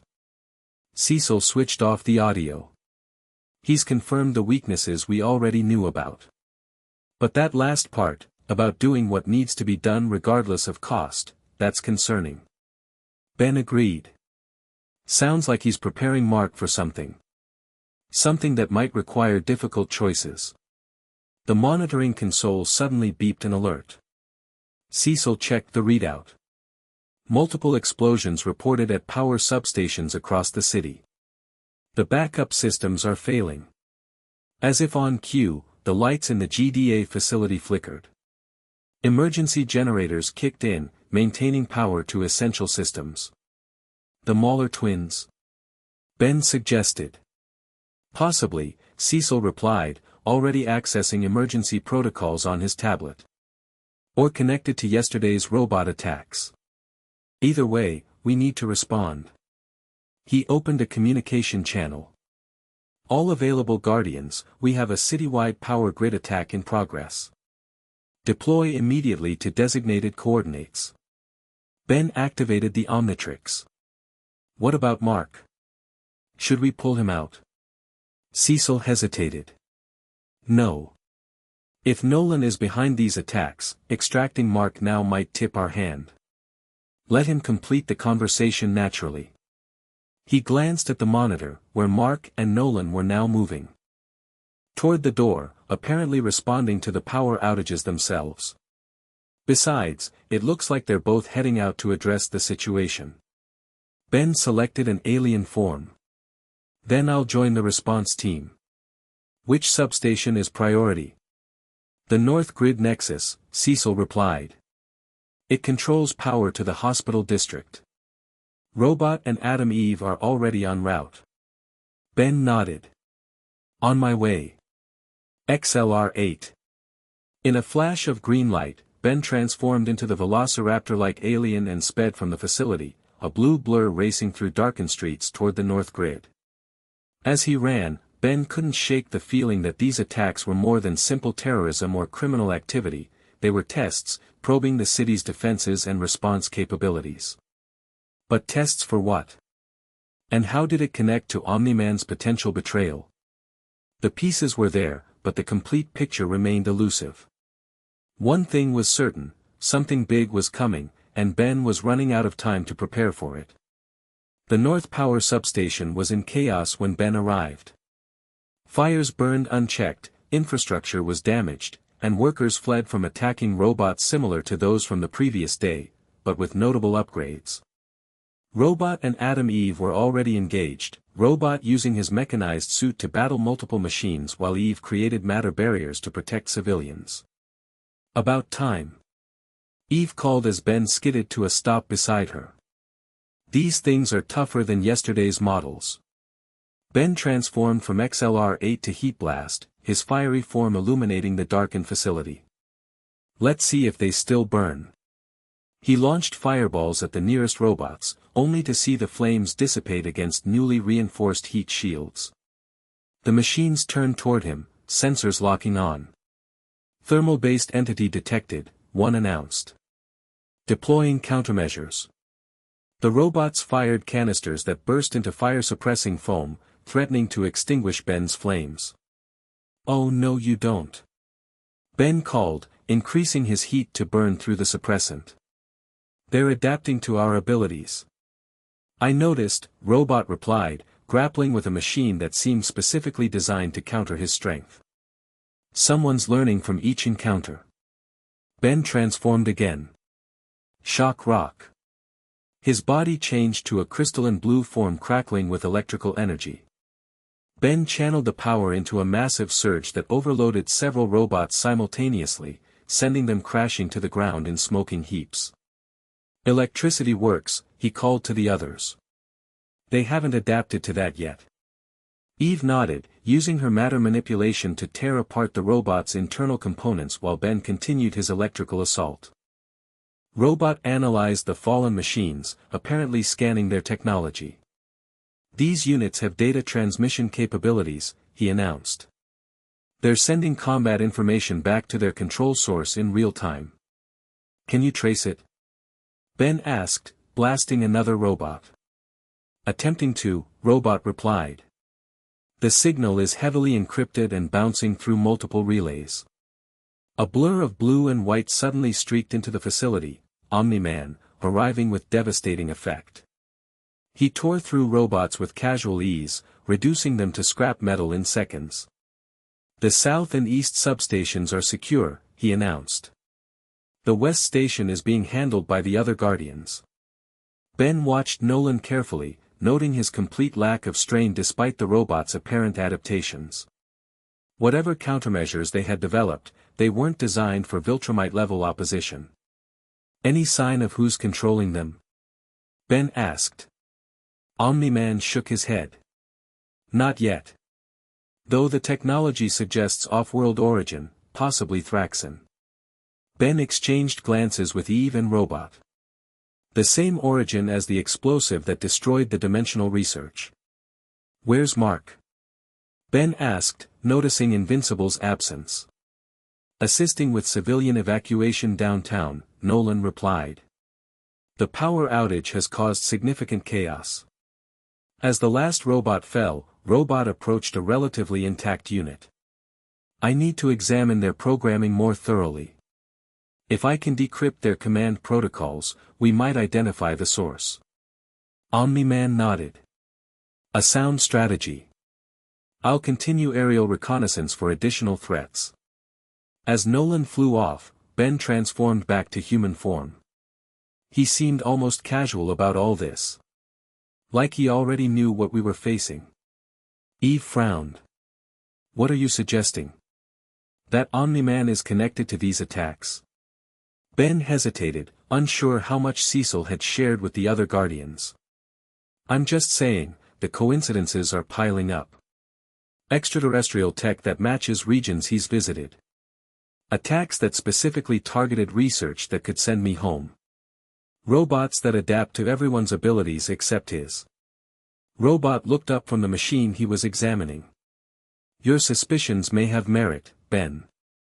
These robots' programming contains recognition protocols for all registered heroes, including specific countermeasure subroutines based on observed capabilities. Let me guess, Ben said grimly. No countermeasures for Omni-Man? None, Robot confirmed. In fact, their programming specifically exempts him from targeting parameters. Eve's eyes widened. That can't be right. Why would they ignore Earth's most powerful hero unless he's working with whoever sent them, Ben finished. Or he sent them himself. The implication hung heavy in the air. Eve looked between them, clearly struggling with the concept. But he's Omni-Man. He's protected Earth for decades. Which would make his betrayal all the more devastating, Robot noted clinically. The perfect deep cover agent, establish trust over years, then strike when least expected. Ben's communicator beeped with an incoming transmission from Cecil. Ben, we have a situation. Mark discovered something at his house after Nolan left, some kind of hidden room with communication equipment. He's transmitting images now. Ben accessed the visual feed on his communicator, Robot and Eve gathering close to see. The images showed what appeared to be an advanced communications array hidden beneath the Grayson house, technology far beyond Earth's capabilities. That doesn't look like standard hero equipment, Eve remarked. It's not, Robot confirmed. The design architecture matches nothing in Earth's technological development. It appears to be a quantum entanglement communicator, capable of instantaneous transmission across vast distances, even between star systems. Cecil's voice returned. Mark says he found it by accident. He's downloading the communication logs now. Ben felt a chill run through him. He needs to get out of there. If Nolan returns and catches him, as if summoned by his words, a new alert sounded. Satellite imagery showed Omni-Man changing course, flying rapidly back toward his home. Mark, Cecil's voice was urgent. Nolan is returning to your location. Estimated arrival in 30 seconds. Abort and evacuate immediately. On the video feed, they could see Mark frantically downloading data to a portable device. Almost got it. Just a few more seconds, Mark, leave now. Ben shouted. He's almost there. The feed suddenly jerked as Mark grabbed the device and moved toward the exit. But before he could reach it, a sonic boom shook the camera, and the feed went dead. Mark. Mark. Cecil's voice was tense. We've lost connection. Ben didn't hesitate. I'm going there. Now. He transformed into Jetray and shot into the sky, pushing his speed to the absolute limit. The Grayson house was on the other side of the city, even at Jetray's velocity, it would take precious minutes to reach. Be careful, Ben, Cecil warned. If Omni-Man has discovered Mark's actions, the situation could be extremely volatile. Ben didn't respond, focusing everything on speed. The city blurred beneath him as he flew faster than he'd ever pushed this form before.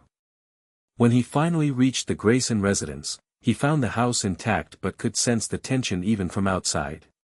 He circled once, then transformed into Big Chill, his phantom-like form allowing him to phase through the walls undetected. Inside, he found Mark standing in the living room, facing his father. The hidden room was exposed, its advanced technology clearly visible. The portable device lay on the floor between them, partially crushed. "Need to understand, Mark," Nolan was saying, his voice controlled but tight. "There are things about our mission here that I haven't shared with you yet. Things you're not ready to know. Like the fact that you killed the Guardians?"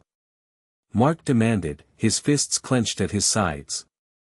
"Was that part of the mission, Dad?" Nolan's expression hardened. "You've been talking to Cecil. I should have expected this. Answer me."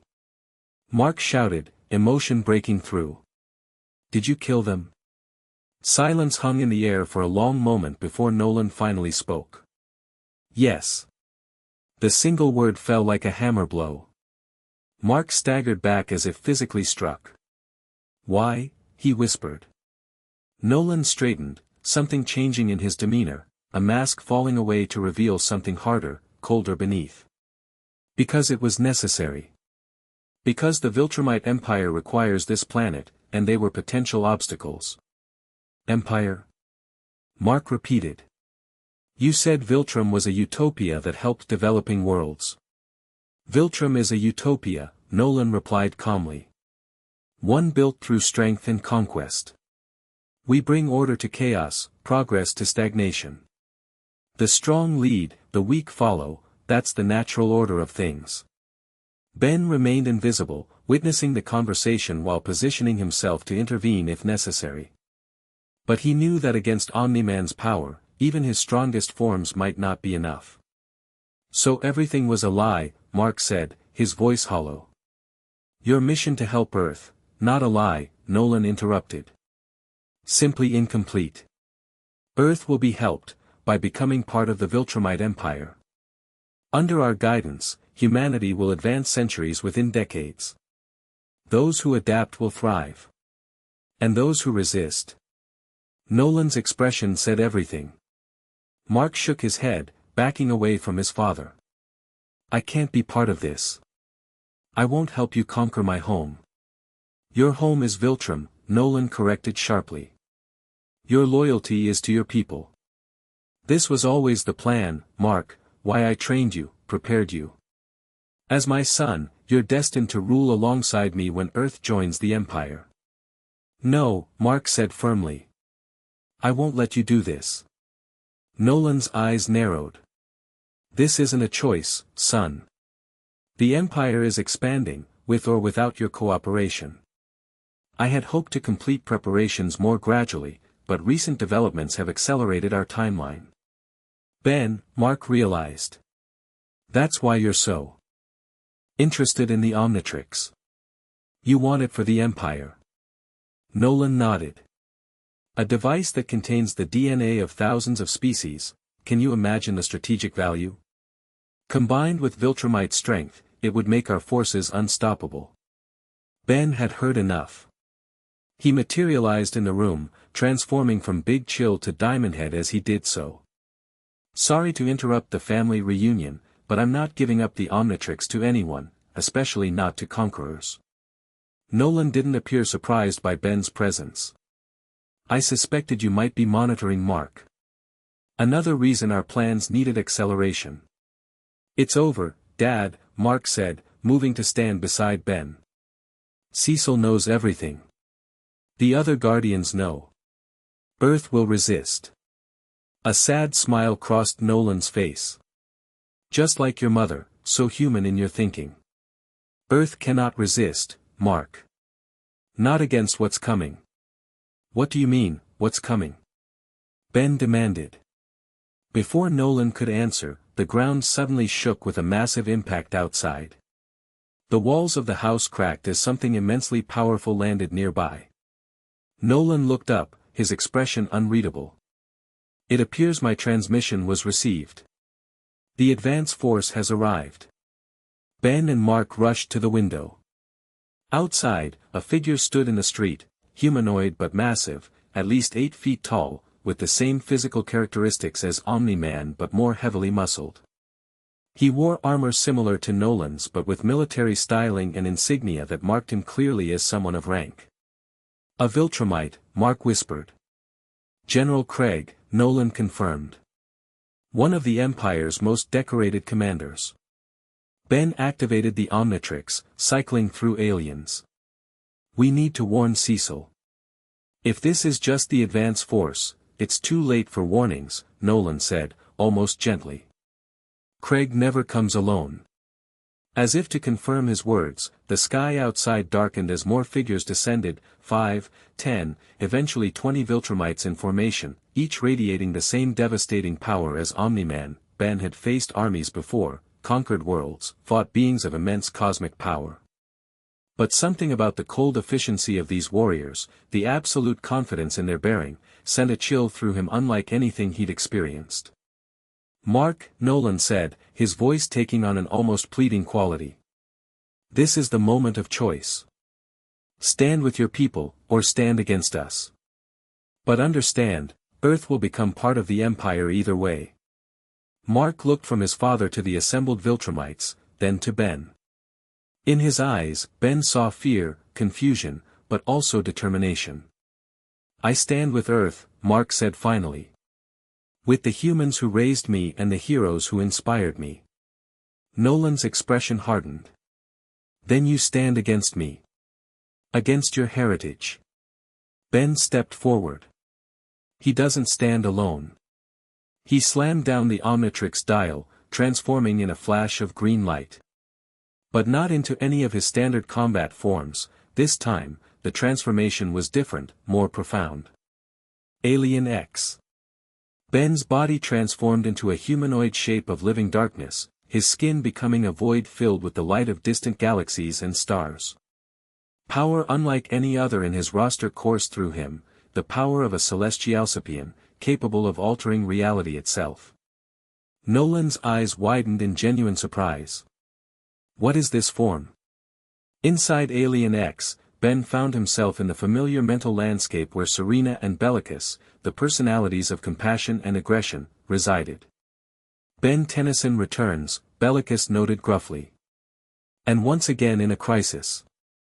The situation is dire, Serena observed more gently.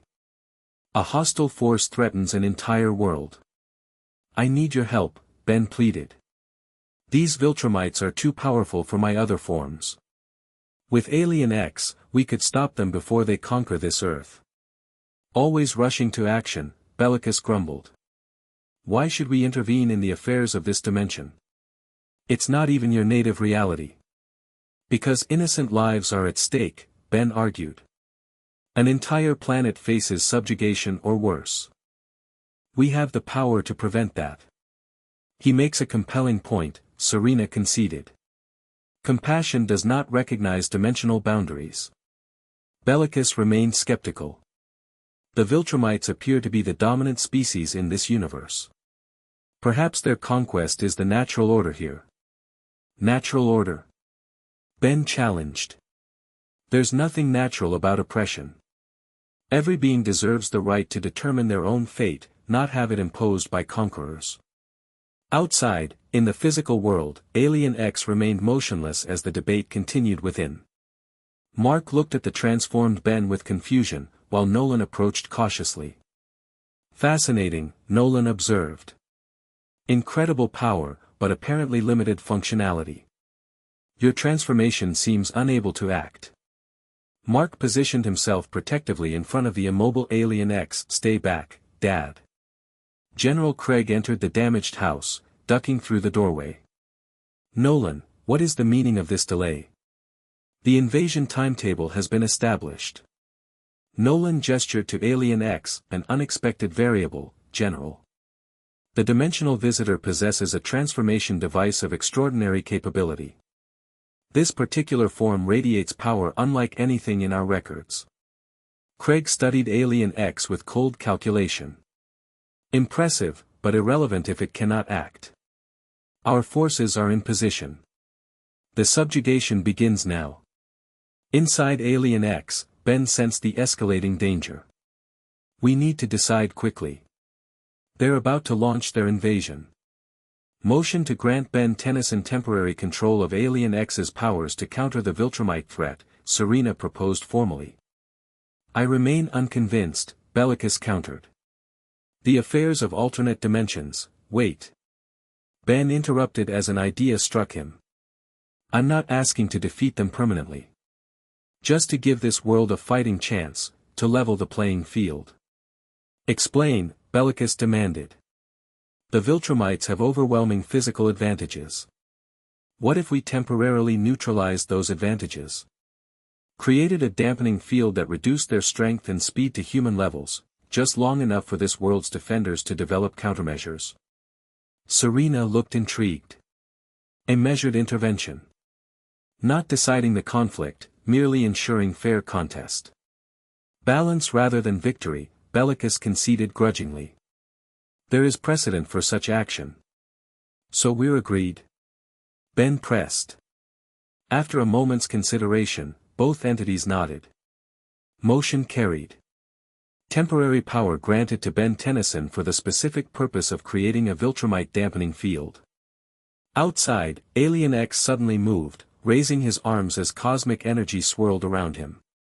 Mark stepped back in surprise while Nolan and Craig tensed for conflict. What is it doing? Craig demanded. Nolan shook his head. I don't know, but its power signature is increasing exponentially. Alien X spoke, his voice a harmonic blend of Ben, Serena, and Bellicus. By the power of Alien X, I enact a temporal dampening field affecting all Viltrumite physiologies within Earth's atmospheric boundary. A wave of cosmic energy pulsed outward, washing over the planet in an instant.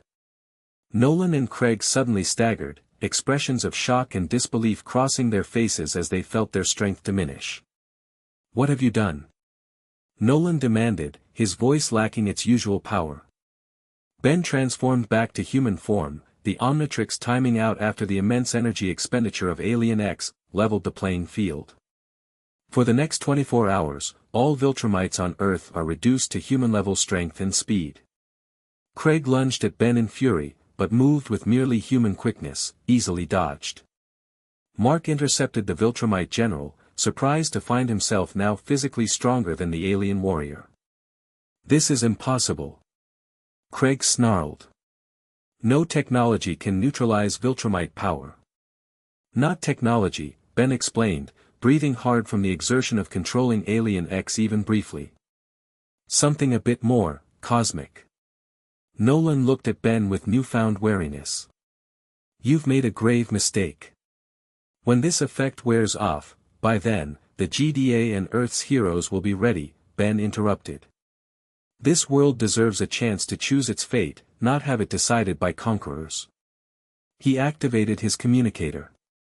Cecil, you getting this? Every word, Cecil's voice replied. GDA forces are mobilizing worldwide. The dampening effect is confirmed, we're containing Viltrumites globally. Mark turned to his father, conflict evident in his expression. Dad, it doesn't have to be this way. Earth could be an ally to Viltrum, not a conquest. For a moment, something flickered in Nolan's eyes, doubt, perhaps even regret. But it hardened quickly into resolve. You don't understand the Empire, Mark. Half measures aren't tolerated. Conquest is the only path Viltrum recognizes. GDA transport vehicles arrived outside, agents in advanced tactical gear surrounding the house. Robot and other guardians descended from the sky, moving to secure the weakened Viltrumites. Nolan looked at his son one last time. When our strength returns, this resistance will be crushed. For your sake, I hope you reconsider your position before then. As the GDA agents moved in to apprehend the Viltrumites, Ben placed a hand on Mark's shoulder. You okay? Mark watched as his father was led away in restraints designed to hold beings of far greater strength. No, he admitted. But I made the right choice. Ben nodded. For what it's worth, I think so too. Cecil approached them, surveying the damaged house and the captured Viltrumites. That was unexpected. I've never seen anything like that transformation. Alien X, Ben explained. A Celestialcipian. The most powerful alien in the Omnitrix, but also the hardest to control. I can't use it often or for long. Well, your timing was impeccable, Cecil observed. Without that intervention, I'm not sure Earth would have stood a chance against a full Viltrumite invasion force. Mark looked up at the night sky, where GDA aircraft were now visible intercepting more Viltrumite warriors rendered powerless by Alien X's decree. We have 24 hours to prepare for when their powers return. What's the plan? Cecil's expression was grim but determined. Every scientific mind on the planet is being redirected to analyze Viltrumite physiology and develop countermeasures. Every hero is being mobilized. And every nation is being briefed on the threat we face. Ben cycled through the Omnitrix, checking which transformations were still available after the energy drain of Alien X. The dampening field buys us time, but we'll need more than that to stop them permanently. Perhaps, said a voice behind them, I can assist with that. They turned to find Robot approaching, his mechanical suit gleaming in the emergency lights. I've been analyzing the Viltrumites since we first suspected Omni-Man's betrayal, he explained. Their physiology has specific vulnerabilities that, properly exploited, could neutralize their advantage permanently. What kind of vulnerabilities? Mark asked. Their inner ear structure, for one, Robot replied. Targeted sonic weapons could incapacitate them indefinitely. Their cellular density, while providing great strength, also makes them susceptible to certain types of radiation. And their psychological profile suggests exploitable weaknesses as well. Cecil nodded. Compile everything you have. We'll need every advantage when the dampening field fails. As they talked strategy, Ben felt the Omnitrix vibrate strangely against his wrist. Looking down, he saw the device glowing with an unusual pattern, pulsing in a sequence he'd never observed before. That's new, he muttered, examining the interface. Cecil noticed his distraction. Problem with your device? Not sure, Ben admitted. It's reacting to something, maybe the dimensional energies from Alien X's intervention, or some kind of feedback from the dampening field. Dr. Wilson's voice came through Cecil's communicator. Director Stedman, we're detecting unusual energy fluctuations centered on Ben's location.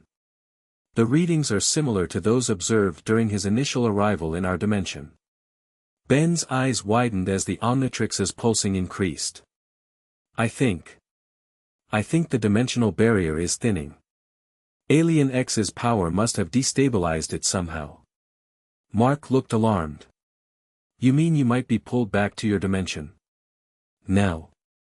Possibly, Ben said, the Omnitrix now glowing brightly enough to illuminate the area around them.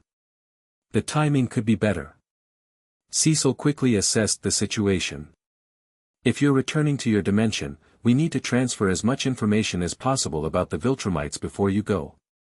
Your world's heroes might face similar threats. And we need your help with the countermeasures, Mark added urgently. Your aliens, your experience, we're counting on that to prepare for when the Viltrumites regain their powers. Ben looked at the Omnitrix, which was now projecting holographic symbols, calculations and coordinates relating to dimensional travel. The device seemed to be preparing for transit. I don't think I have a choice in the timing, he said grimly. But I can choose what I do with the time I have left. He turned to Cecil. Get me to your science division. Now. I'll share everything I know about similar threats I've faced, and we'll prepare as much as we can before, whatever this is happens. Cecil nodded, immediately organizing transport. As they rushed toward GDA headquarters, Ben felt the pull of dimensional energy growing stronger. The Omnitrix's glow intensified, occasional sparks of green energy arcing from the device. Mark flew alongside their transport, his expression troubled. Ben, if you go back now. I know, Ben acknowledged. But the dampening field will hold for 24 hours, giving you time to implement whatever countermeasures we develop. And you've got the Guardians, the GDA, the whole world united against a common threat now. Sometimes that's all you need. Mark didn't look convinced. These are Viltrumites.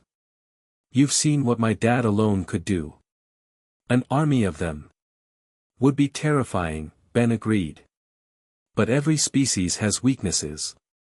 No one is invincible, Mark. Not even Viltrumites. When they reached GDA headquarters, Ben was rushed to a secure laboratory where Dr. Wilson and her team were monitoring the dimensional fluctuations. The Omnitrix now pulsed in rhythm with the equipment readings, suggesting synchronization. Fascinating, Dr. Wilson observed. The energy signature is nearly identical to your arrival event, but with greater stability. Your Alien X form must have created a temporary bridge between dimensions. Ben nodded, already moving to a workstation. Which means I probably don't have much time. Let's focus on what matters: Viltrumite countermeasures. For the next several hours, Ben worked frantically with the GDA scientists, Robot, and the other Guardians. He transformed into multiple alien forms to demonstrate capabilities that might be effective against Viltrumites, from Echo's sonic attacks to Gravitax's gravity manipulation. Robot integrated these observations with his own analysis, developing prototype weapons and defense systems. Mark remained by Ben's side throughout, absorbing every strategy, every tactic. Despite his conflicted feelings about his father, his determination to protect Earth never wavered. The sonic disruptors should be effective, Ben explained, currently in Echo form to demonstrate the precise frequencies. But you'll need to modulate them constantly, Viltrumites will adapt quickly. Robot nodded, adjusting his designs. Noted. The automated systems will incorporate random frequency variations. As they worked, the dimensional energy continued to build. The Omnitrix's pulsing grew more insistent, and Ben occasionally flickered, momentarily transparent before solidifying again. You're running out of time, Cecil observed grimly. Ben reverted to human form, the Omnitrix now glowing continuously. We've covered the major countermeasures. The rest will be up to you. Mark looked at him, a mixture of gratitude and concern in his expression. We wouldn't have had a chance without you, Ben. The dampening field, these strategies, you've given Earth a fighting chance. Sometimes that's all you need, Ben replied with a slight smile. A fighting chance. The Omnitrix suddenly emitted a high-pitched tone, and the air around Ben began to warp and distort. Energy crackled around him as the dimensional barrier thinned further. It's happening, Dr. Wilson announced, checking her instruments. The dimensional rift is reforming. Ben looked at Mark one last time. Remember what I told you about feedback? That form could absorb and redirect Viltrumite attacks if you can replicate the capability. And pesky Dust's dream manipulation could be effective against their leadership. Mark nodded, committing every detail to memory. I will. And Ben, thank you. For everything. Just doing what heroes do, Ben replied as the energy intensified around him. Standing up for people who need help, no matter what dimension they're from. The room filled with green light as the dimensional rift fully formed. Ben felt the familiar sensation of being pulled across realities, the world around him distorting and fading. The last thing he saw was Mark standing tall among Earth's defenders, no longer the uncertain young hero but a leader ready to face the challenge ahead. Despite the danger the planet faced, Ben felt a sense of confidence. This world had its protectors, and they would not fail. Then the rift closed, and Benjamin Tennyson was gone, pulled back across the dimensions toward his home universe, leaving behind a world forever changed by his brief presence. In the silent lab, Cecil turned to the assembled heroes. You heard him. We have less than 20 hours before the Viltrumites regain their powers. Let's make them count. Mark nodded, looking at the space where Ben had stood moments before. We will. Earth isn't going down without a fight. As they moved to implement their preparations, Mark couldn't help but glance upward, wondering if somewhere across the dimensional barrier, Ben Tennyson was thinking of them too, and hoping they would prevail against the coming storm. Chapter 3, Worlds Collide 20 Hours. That's all the time Earth had before the Viltrumites regained their powers. 20 hours to prepare for a war against beings who could fly through mountains, lift aircraft carriers, and move faster than sound. Mark Grayson stared at the holographic display in GDA headquarters, watching red dots represent detected Viltrumite positions around the globe. Each dot represented a being powerful enough to level a city, currently neutralized, but not for long. The largest concentration surrounded his father's containment cell.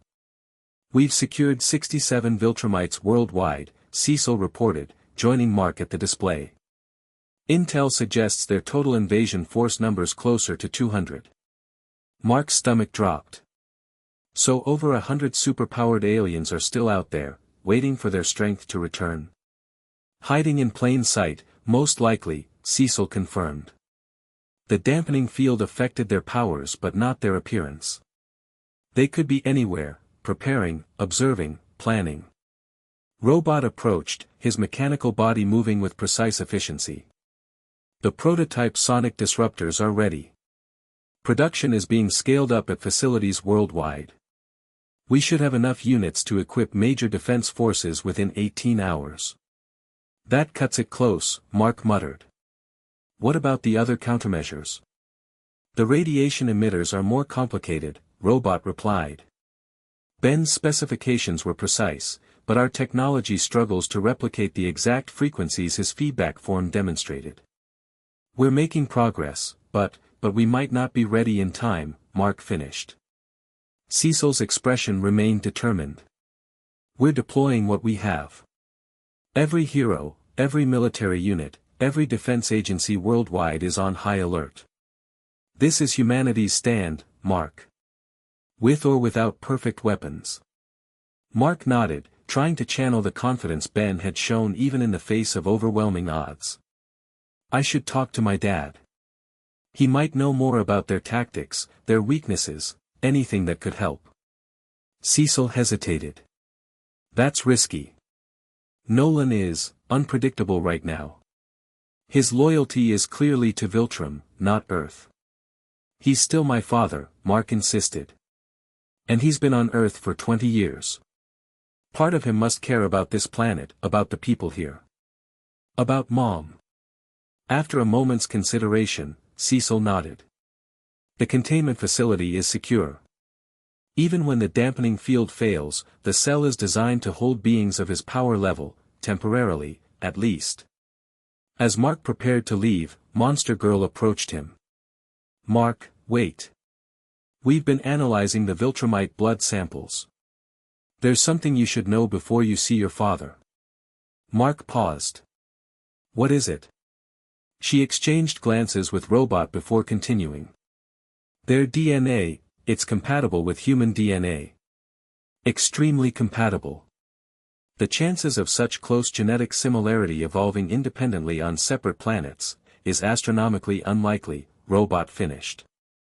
"The data suggests Viltrumites and humans share common ancestry, or that Viltrumites have interbred with humans extensively in the past." Mark frowned. "What are you saying?"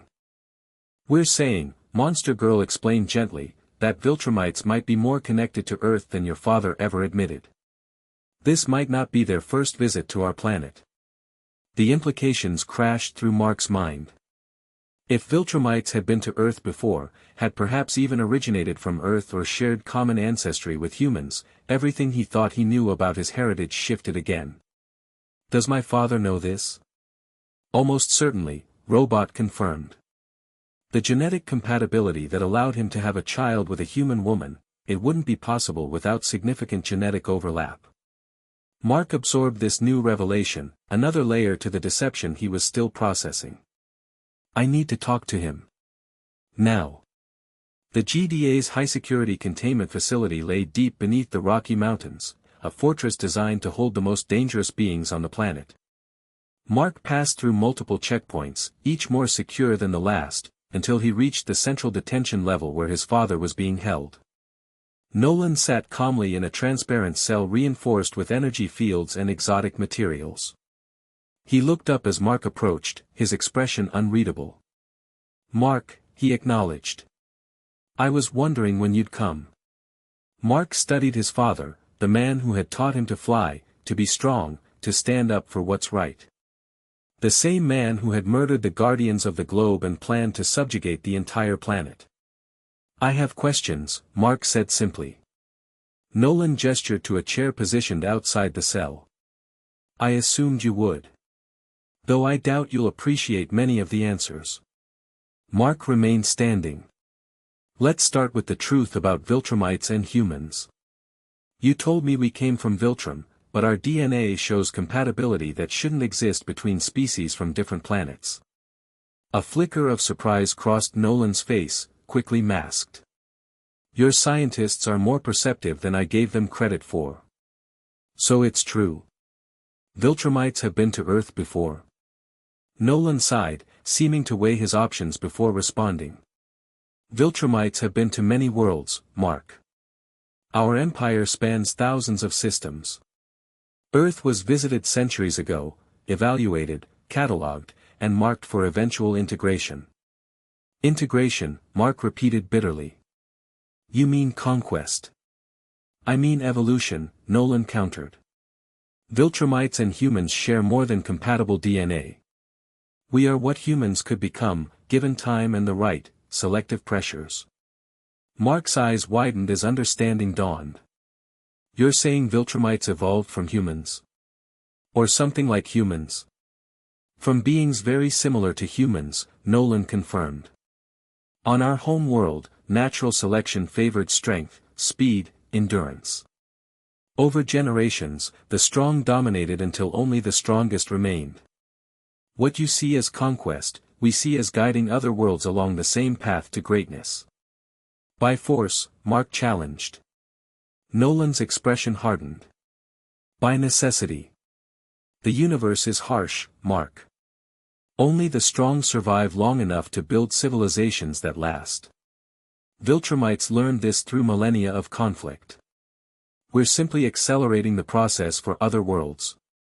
Mark shook his head, disgusted. So that's what you had planned for Earth? Culling the weak until only the strong remained. I had planned for you to help lead the transition, Nolan replied evenly. To make it less traumatic than it might otherwise be. With you helping guide humanity's evolution, millions more would survive to join the Empire. As second-class citizens. As the next generation of Viltrumites, Nolan corrected. Your existence proves the viability. You have my strength, my abilities. You represent what humanity could become. Mark clenched his fists. And Mom? What was her role in all this? Just breeding stock to create your half-Viltrumite heir.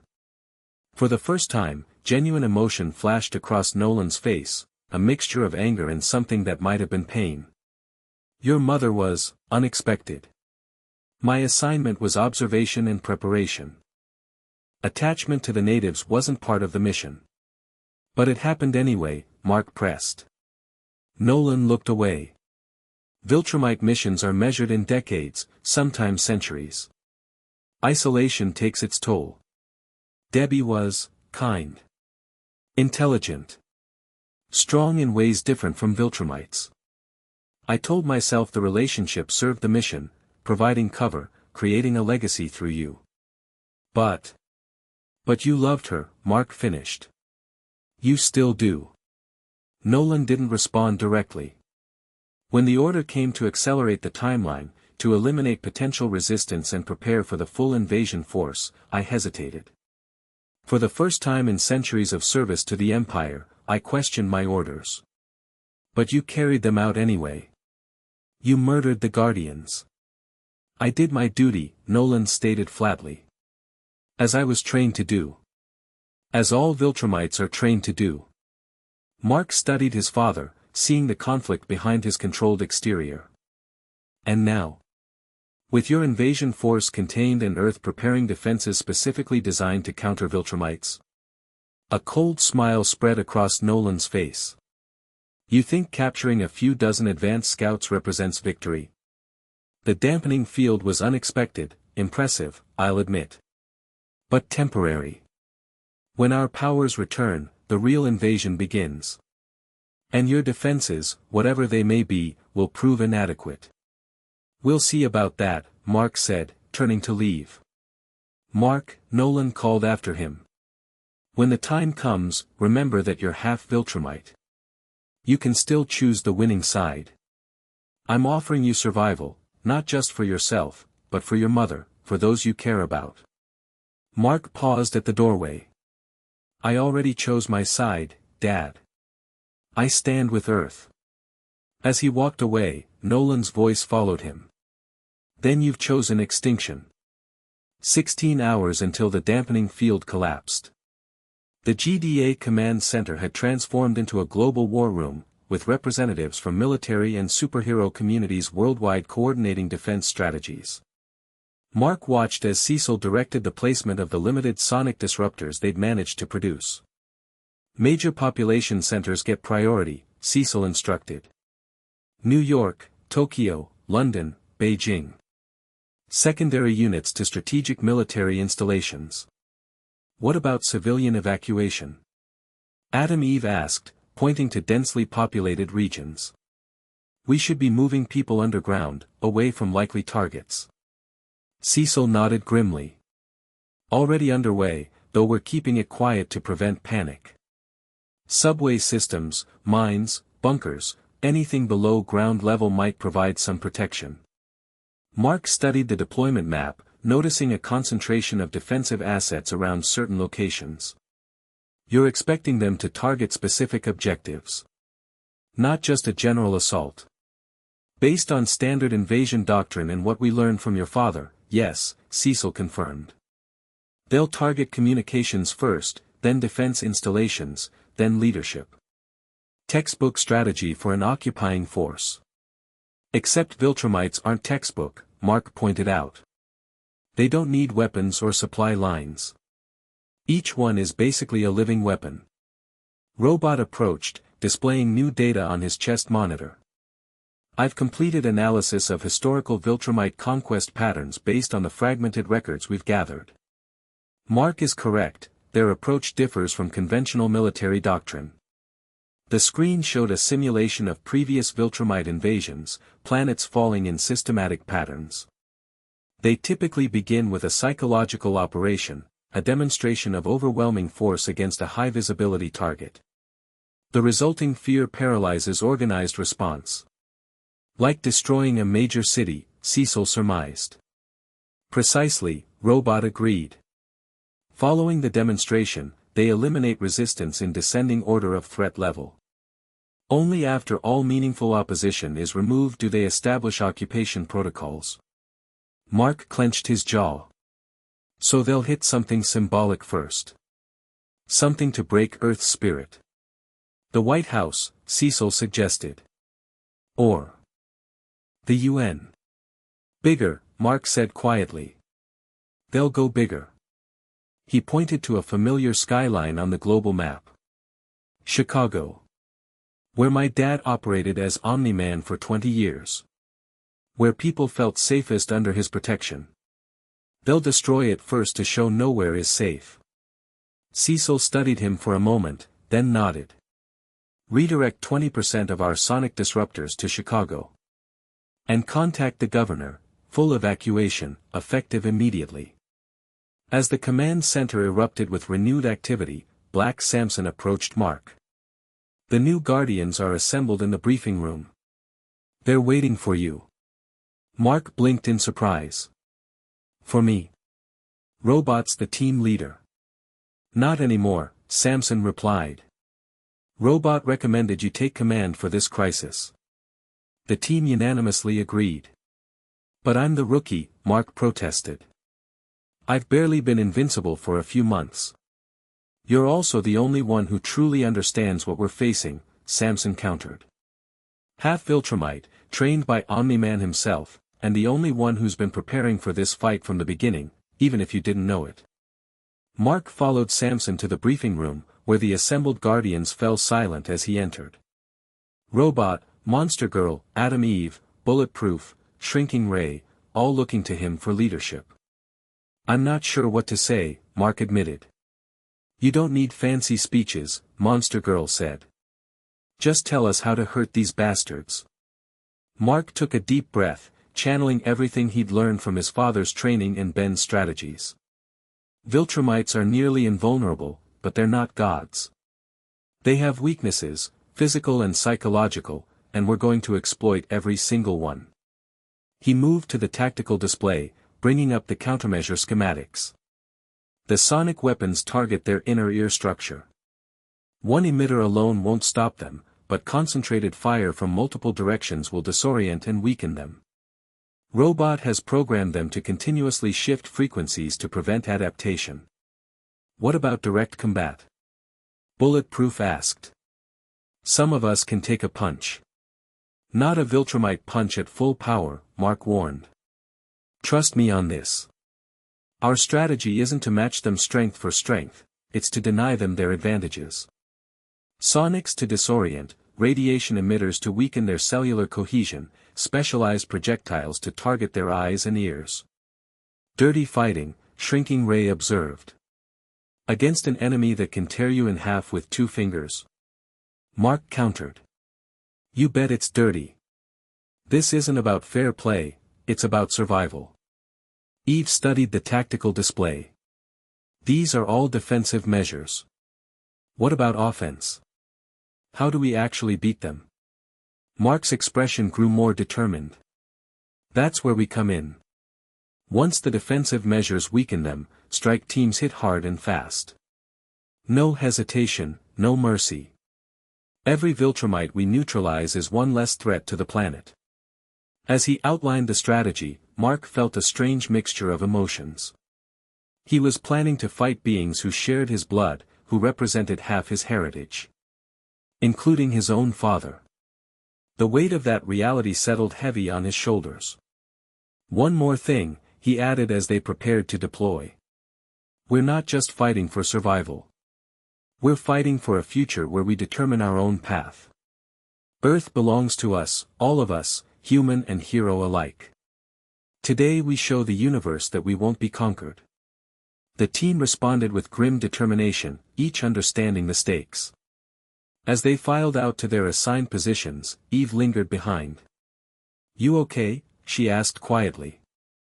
This can't be easy, fighting your own father. Mark stared at the tactical display, at the red dots representing Viltrumites across the globe. He stopped being just my father when he murdered the Guardians. When he chose the Empire over Earth. But he's still your dad, Eve pressed gently. You can't just shut off those feelings. Mark finally met her gaze. No, I can't. And that terrifies me. Because when the moment comes, when it's him or Earth, I need to be certain I'll make the right choice. Eve placed a hand on his shoulder. You will. That's why we all agreed you should lead. Because when it matters most, you choose what's right, not what's easy. Mark covered her hand with his own, drawing strength from her confidence. I hope so. For all our sakes. 12 hours until the dampening field collapsed. Mark stood on the rooftop of GDA headquarters, watching evacuation transports ferry civilians from Chicago's downtown. The city that had been his home, that had thrived under Omni-Man's protection, was being abandoned in anticipation of its destruction. His communicator beeped, Cecil requesting his presence in the monitoring station. With a last look at the city skyline, Mark flew down to the secure underground facility where the GDA director awaited. We have a situation, Cecil said without preamble. Nolan is requesting to speak with you. Says it's urgent, something about the Viltrumite deployment you need to know. Mark frowned. Could be a trap. Or manipulation. Almost certainly, Cecil agreed. But if there's even a chance he's offering actionable intelligence. I'll talk to him, Mark decided. But not in person. Remote communication only. Minutes later, Mark faced a secure monitor displaying his father's containment cell. Nolan stood close to the camera, his expression unusually grave. Mark, he acknowledged. Thank you for speaking with me. What's so urgent? Mark asked, keeping his tone neutral. Nolan glanced around, as if checking for observers, before continuing. The invasion force you've detected, it's not the main fleet. It's an advanced scouting party. Mark's blood ran cold. What? Standard Viltrumite protocol, Nolan explained quickly. Send a small force to assess resistance, identify weaknesses, eliminate initial threats. The main invasion fleet arrives only after the planet is softened up. Cecil, standing off camera, stepped into view. How many in the main fleet? Thousands, Nolan replied grimly. Including the Grand Regent himself. When they arrive, there will be no resistance, no negotiation.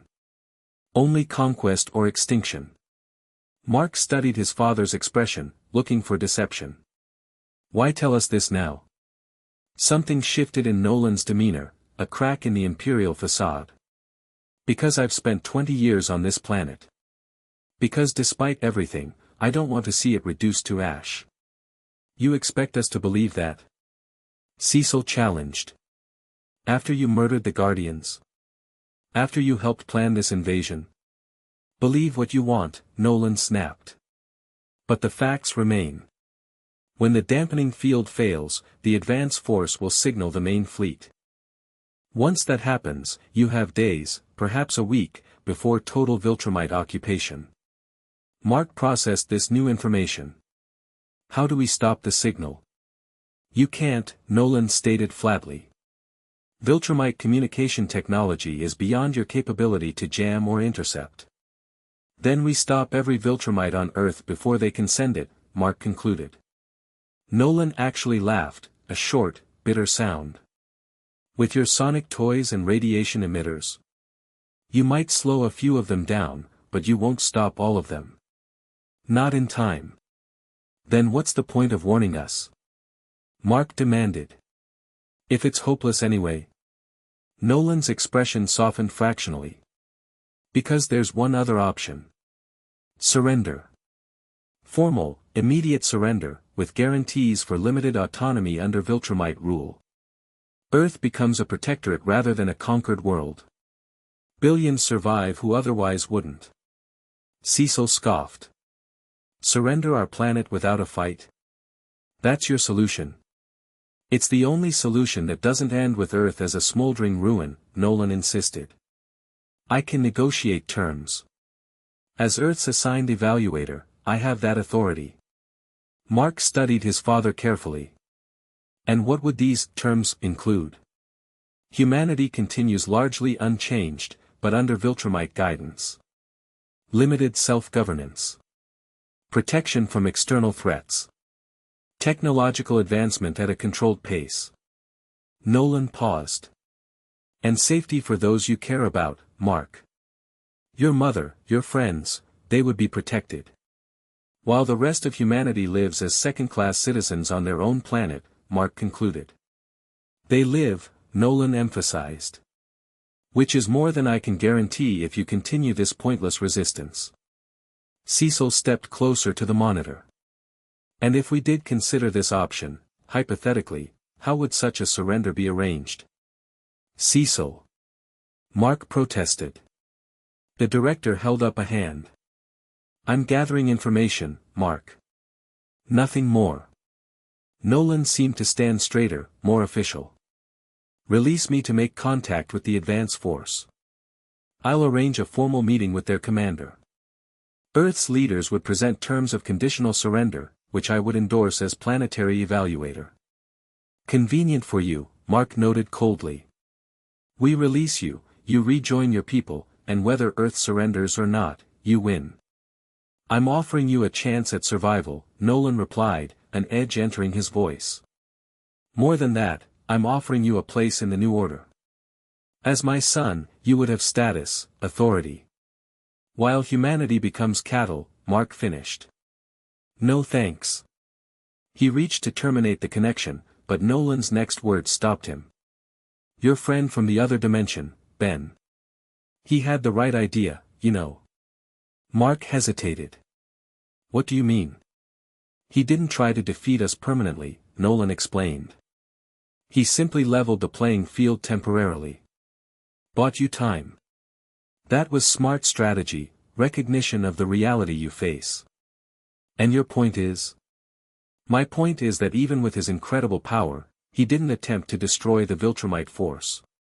He knew better. He gave you a fighting chance, but fighting isn't your only option. Sometimes survival requires compromise.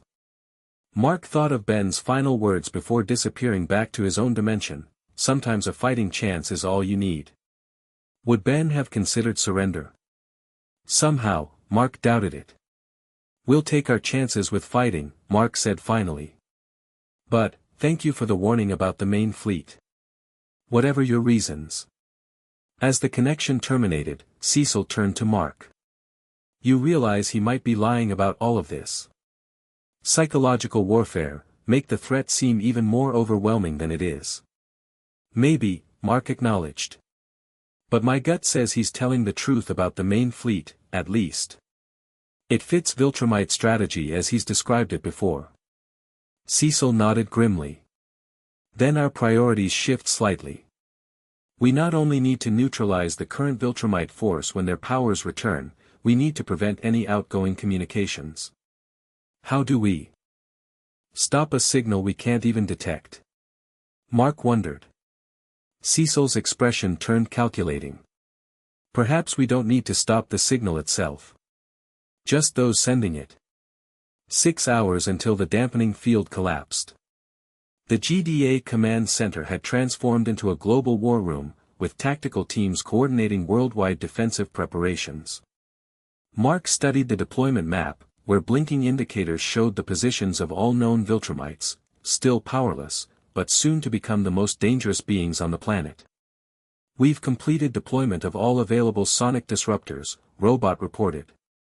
73% coverage of major population centers, with concentrated defenses around Chicago as you recommended. Mark nodded. And the radiation emitters? Limited success, Robot admitted. We've constructed functional prototypes based on Ben's specifications, but full-scale production proved impossible in the time available. We have 17 units deployed strategically across key defensive positions. Not enough. Not nearly enough against hundreds of Viltrumites. Mark pushed down the wave of despair threatening to overwhelm him and focused on their remaining advantages. What about the communication blackout? Cecil approached, displaying a satellite feed on the main screen. Global military forces have positioned high-altitude EMP devices in the stratosphere. When activated, they'll create overlapping fields of electromagnetic disruption covering 90% of Earth's surface. Will that stop Viltrumite communications? Mark asked. Unknown, Cecil admitted. Their technology is beyond our understanding. But it's our best option for preventing contact with their main fleet. Mark turned to the assembled heroes and tactical teams. Everyone knows their positions. Their roles. Nods all around, grim, determined, but tinged with the fear that came from facing an enemy of overwhelming power. Remember, Mark continued, we're not trying to win through superior strength. We're fighting smarter, not harder. Disrupt, disorient, divide, and neutralize. No heroic one-on-one confrontations. Work as teams, use the countermeasures. As the teams dispersed to their assigned positions, Cecil held Mark back. There's one more contingency we need to discuss. One I'd rather keep between us. Mark followed the director to a secure room off the main command center. Inside, a device sat on a pedestal, sleek, obviously alien in design, with pulsing lights along its surface. What is this? Mark asked. Cecil's expression was grave. Insurance. If all else fails, if the Viltrumites overwhelm our defenses and contact with their main fleet becomes inevitable. Mark studied the device, understanding dawning with sickening clarity. It's a bomb. A last resort, Cecil corrected. Recovered from an alien crash site years ago and modified by our scientists. Its yield is substantial. Enough to ensure that if Earth falls, the Viltrumites don't get to claim their prize either. You're talking about destroying the planet, Mark said, voice hollow. Billions of lives. I'm talking about denying the Viltrumites what they want, Cecil replied firmly. If their conquest is inevitable, the last act of resistance would be ensuring they conquer nothing but ash. Mark stared at the device, revulsion warring with the cold strategic logic. Does the president know about this? The authorization codes require confirmation from myself and 3 other officials, Cecil explained, sidestepping the direct question. It would never be a unilateral decision. It shouldn't be a decision at all, Mark argued. We fight until the end, but we don't destroy what we're fighting to protect. Cecil's expression remained impassive. Let's hope it never comes to that choice. But I've lived long enough to know that sometimes the only victories are Pyrrhic ones. Mark wanted to argue further, to reject the very premise of such a contingency, but a commotion from the command center interrupted them. An agent appeared at the doorway, expression urgent. Director, we have a situation. Unusual energy readings originating from downtown Chicago, similar to the dimensional disturbance when the visitor Ben Tennyson departed. Mark and Cecil exchanged surprised glances before rushing back to the main command center.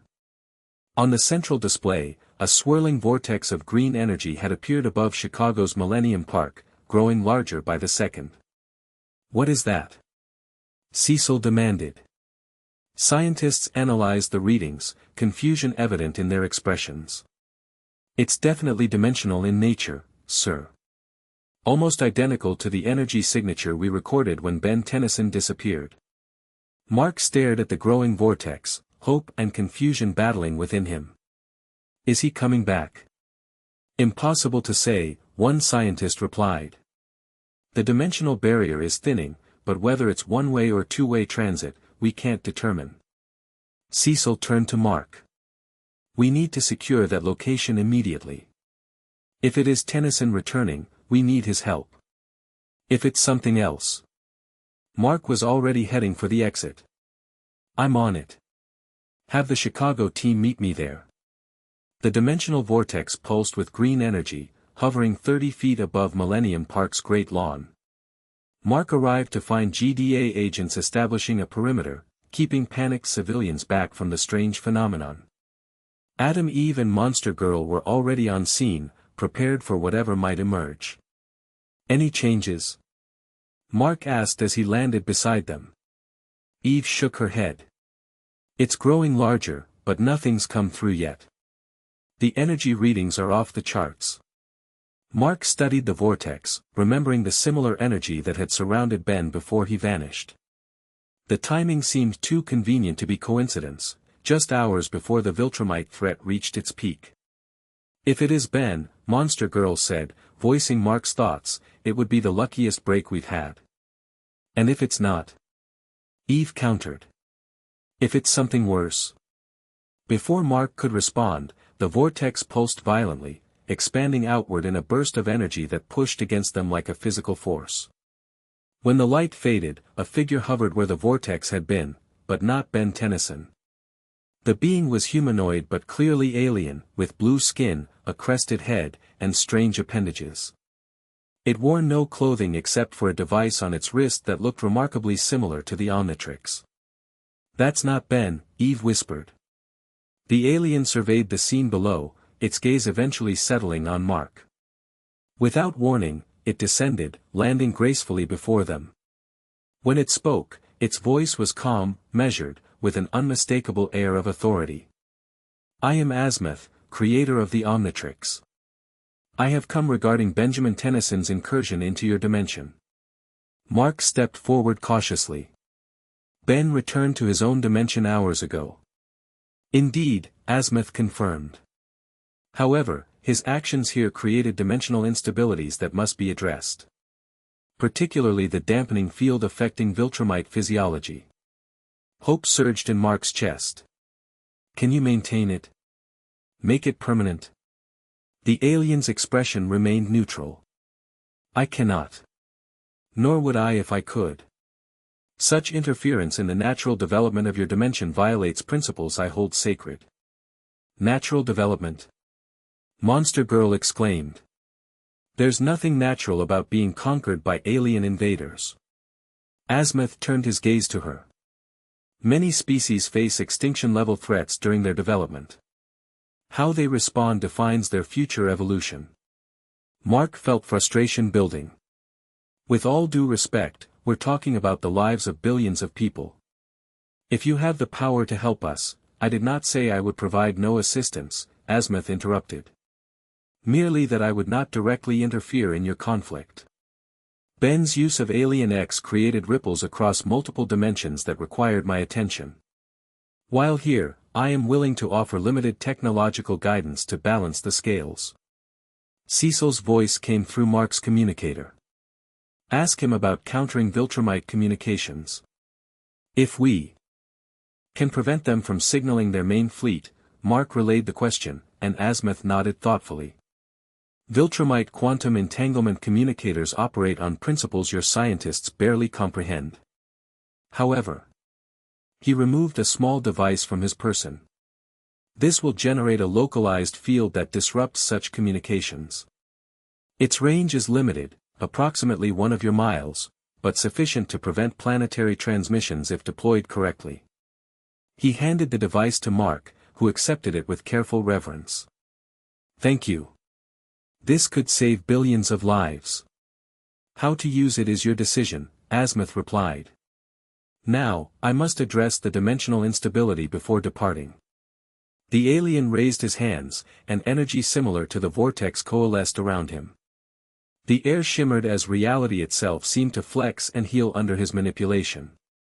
The dimensional breach has been sealed, Azimuth announced. No further transit between our universes will occur without deliberate intervention. Mark processed this information with a sinking feeling. So Ben won't be coming back to help us. Ben Tennyson has his own responsibilities in his dimension, Azimuth confirmed. As you have yours here. The alien's expression softened slightly. However, he asked me to convey a message if the opportunity arose. Mark looked up expectantly.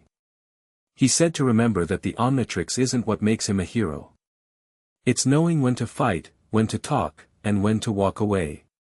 Azimuth paused. He also mentioned something about going ultimate when standard approaches fail. Before Mark could ask what that meant, Azimuth began to glow with dimensional energy. Your battle approaches, Mark Grayson. How it ends will be determined not by technology or power, but by the choices you make in crucial moments.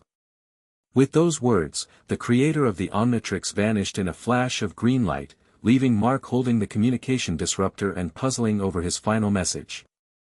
Eve approached, eyeing the device.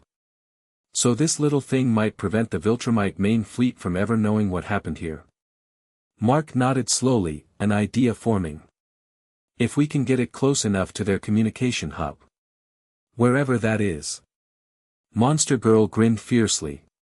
Well, we've got just under 4 hours to figure that out. Let's head back to base.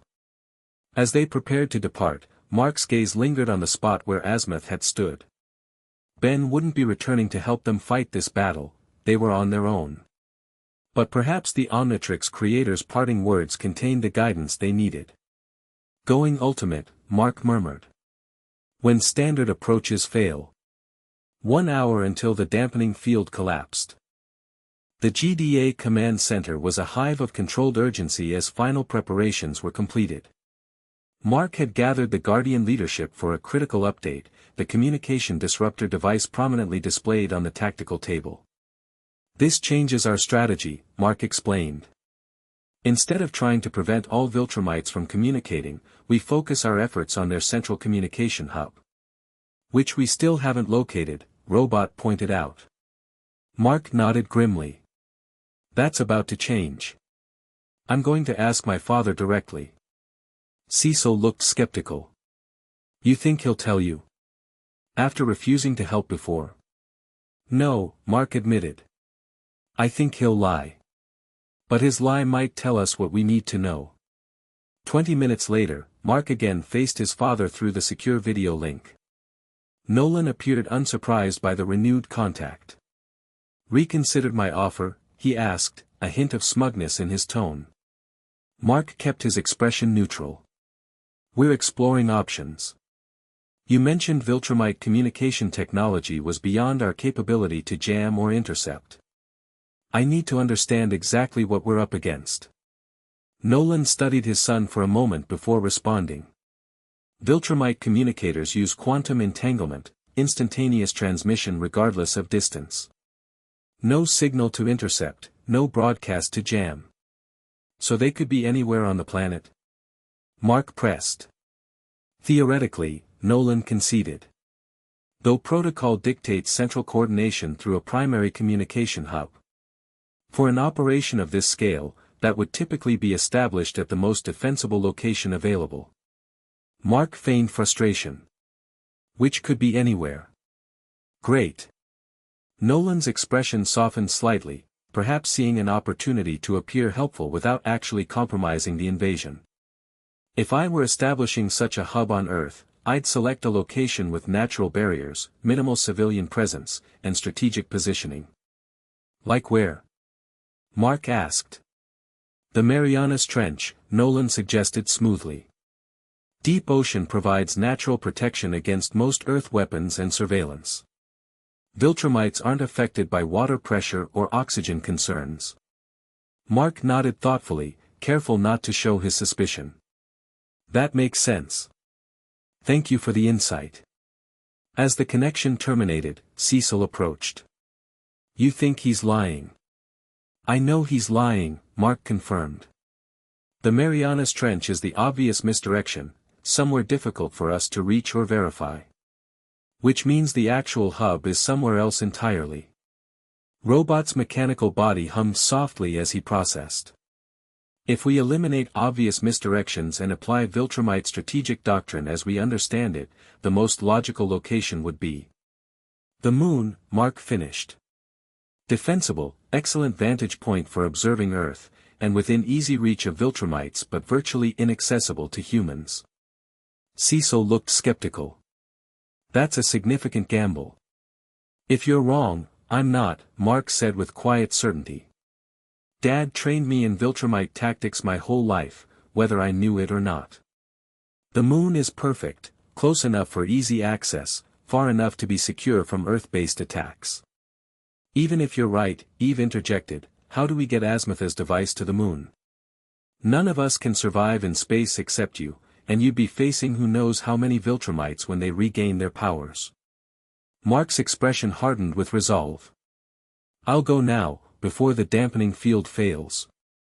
Place the disruptor at their communication hub while they're still powerless. Alone? Monster Girl challenged. That's suicide. Not alone, came a voice from the doorway. They turned to find Debbie Grayson, Mark's mother, standing with determination etched on her face. I'm coming with you. Mark stared in shock. Mom. What are you doing here? You should be in the civilian evacuation. I'm not hiding in a bunker while my son risks his life, Debbie stated flatly. Cecil briefed me on the situation. I know what Nolan did, what he was planning. And I know how Viltrumites think better than anyone except you. She has a point, Cecil noted. Debbie spent 20 years with Omni-Man. She might recognize things about their operation that even you would miss, Mark. Mark shook his head. It's too dangerous.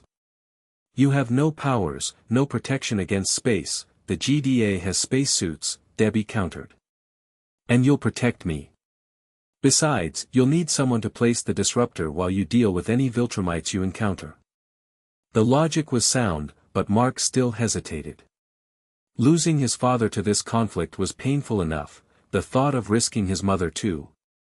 Mark, Debbie said softly, approaching to take his hands.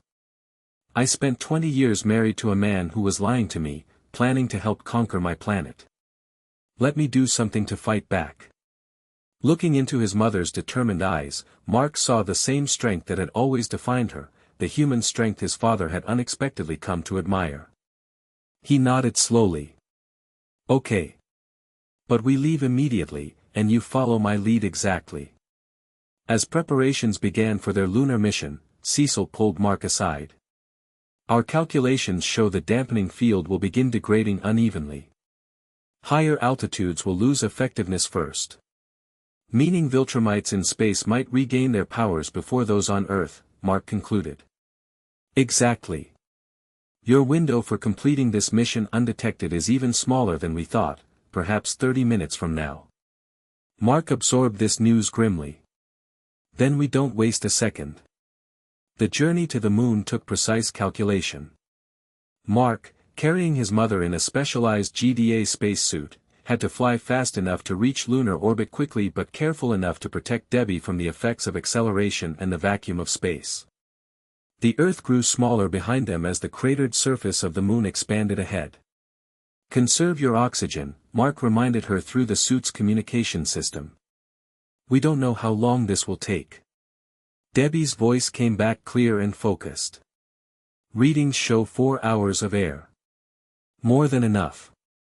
As they approached the lunar surface, Mark scanned for signs of Viltrumite presence. The dark side of the moon, perpetually hidden from Earth, seemed the most logical location for their base. There, Debbie said suddenly, pointing toward a subtle anomaly in the lunar landscape. What appeared at first glance to be a natural formation revealed itself, on closer inspection, to be an artificial structure built into a crater wall, designed to blend with the surrounding terrain. Mark descended carefully, landing on the lunar surface with practiced control despite the lower gravity. Stay behind me, he instructed as they approached the hidden structure. The entrance was unmarked but unmistakable, a smooth section of what appeared to be lunar rock but was actually advanced metallic composite. Mark found what seemed to be an access panel and pressed his palm against it. After a moment, the door slid open. Viltrumite DNA recognized, came an automated voice. Welcome, Evaluator Designate. Mark exchanged glances with his mother. They programmed it to accept me too. Nolan always planned for you to join him, Debbie said quietly. He was preparing for this moment for years. They entered the facility, which pressurized automatically as the door sealed behind them. The interior was sparse, functional, with the clean aesthetic typical of advanced technology. Mark helped his mother remove her helmet once the atmosphere stabilized. Breathable air, he noted. They've been setting up for a while. They moved cautiously through the corridors, encountering no resistance. The facility appeared operational but unoccupied. Equipment hummed with power, displays showed various data feeds, but no Viltrumites were present. They must all be on Earth, Debbie surmised. Waiting for their powers to return. In the central chamber, they found what they were looking for, a sophisticated array of technology centered around a device that pulsed with quiet energy.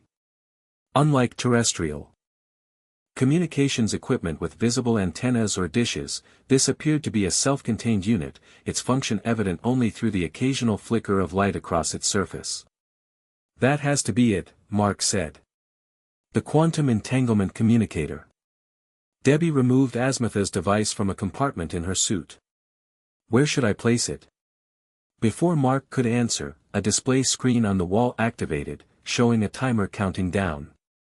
With a jolt, he realized it was synchronized to the dampening field's remaining duration, now less than 20 minutes. They're monitoring the field, he said urgently. Place the disruptor directly against the main unit, the one with the pulsing light. As Debbie moved to comply, a voice spoke from behind them. I'm impressed you found this place. Though I suppose I shouldn't be surprised. Mark whirled to find a Viltrumite he didn't recognize, female, with short dark hair and the characteristic mustache of their warrior culture. Despite the dampening field, she carried herself with absolute confidence. General Craig mentioned you were resourceful, she continued, studying Mark with clinical interest. Nolan's half-breed son, raised among humans but Viltrumite in capability. Mark positioned himself between the Viltrumite and his mother. Who are you?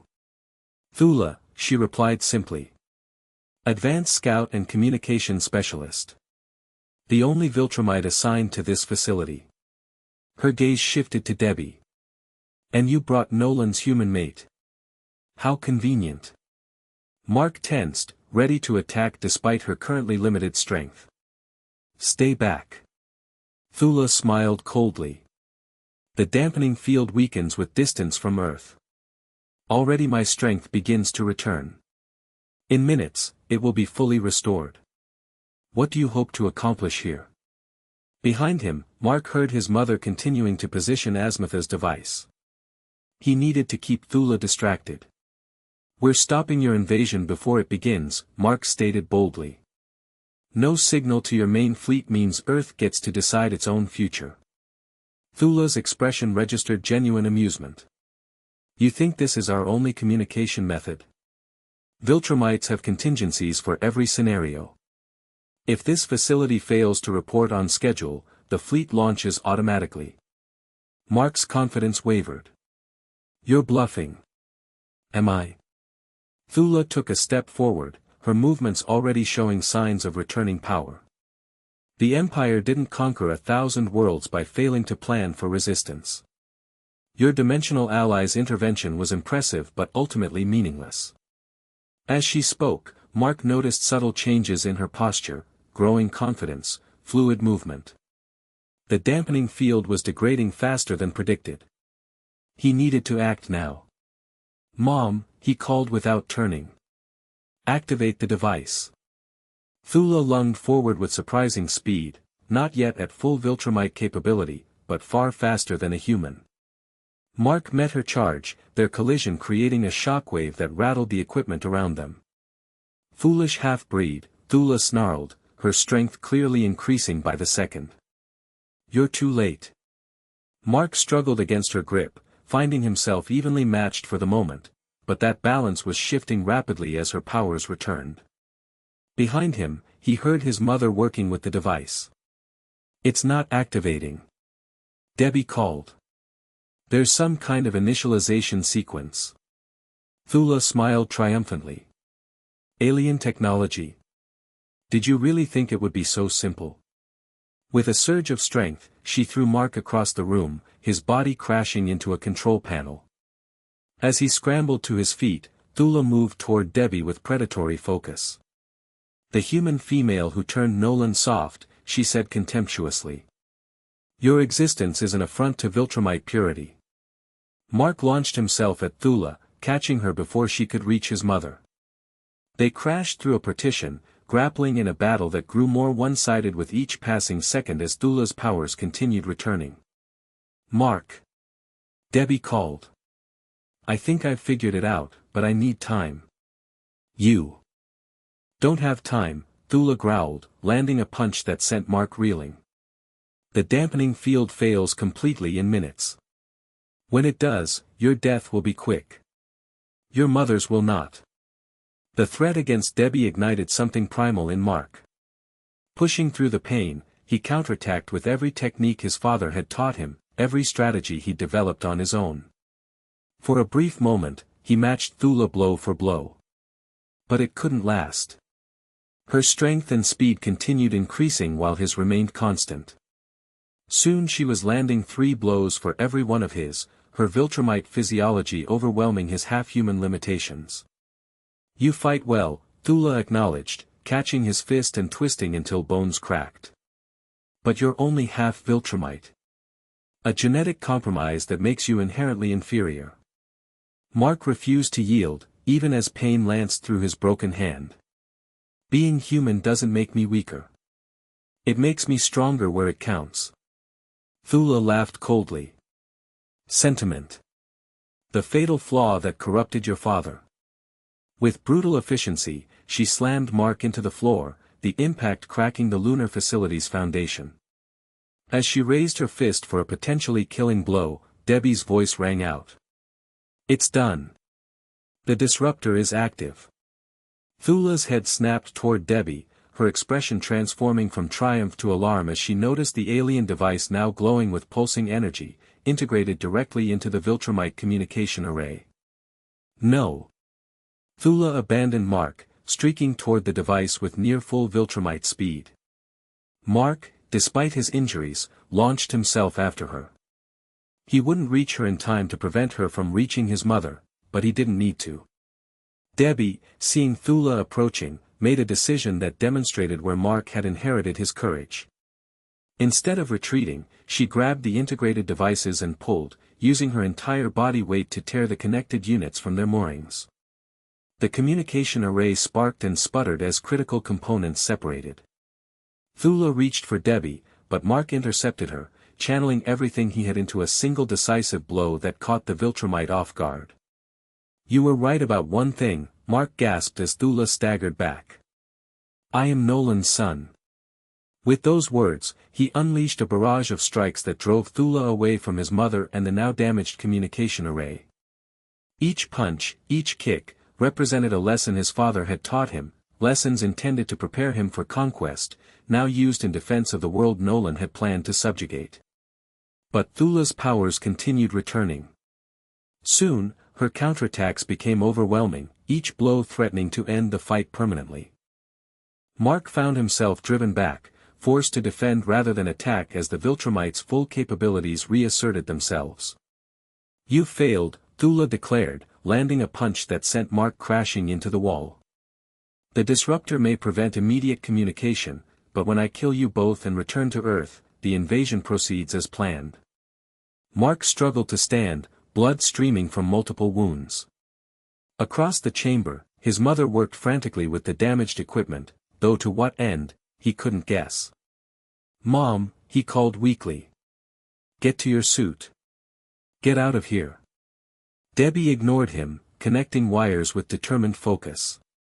"Not without you." Thula approached Mark with methodical certainty. "Your mother's loyalty is admirable. Misplaced, but admirable. Perhaps that's why Nolan faltered in his duty, exposed too long to such irrational devotion." As she reached for Mark, the facility suddenly shuddered. Warning lights flashed as automated systems announced, "Critical system failure. Self-destruct sequence initiated." Thula whirled toward Debbie, who stood beside a control panel with her hand on what was clearly an emergency protocol switch. "What have you done?" "Insurance policy," Debbie replied with grim satisfaction. "Something I learned living with Nolan. Viltrumites always build in a way to destroy what they can't protect. Even their arrogance has limits."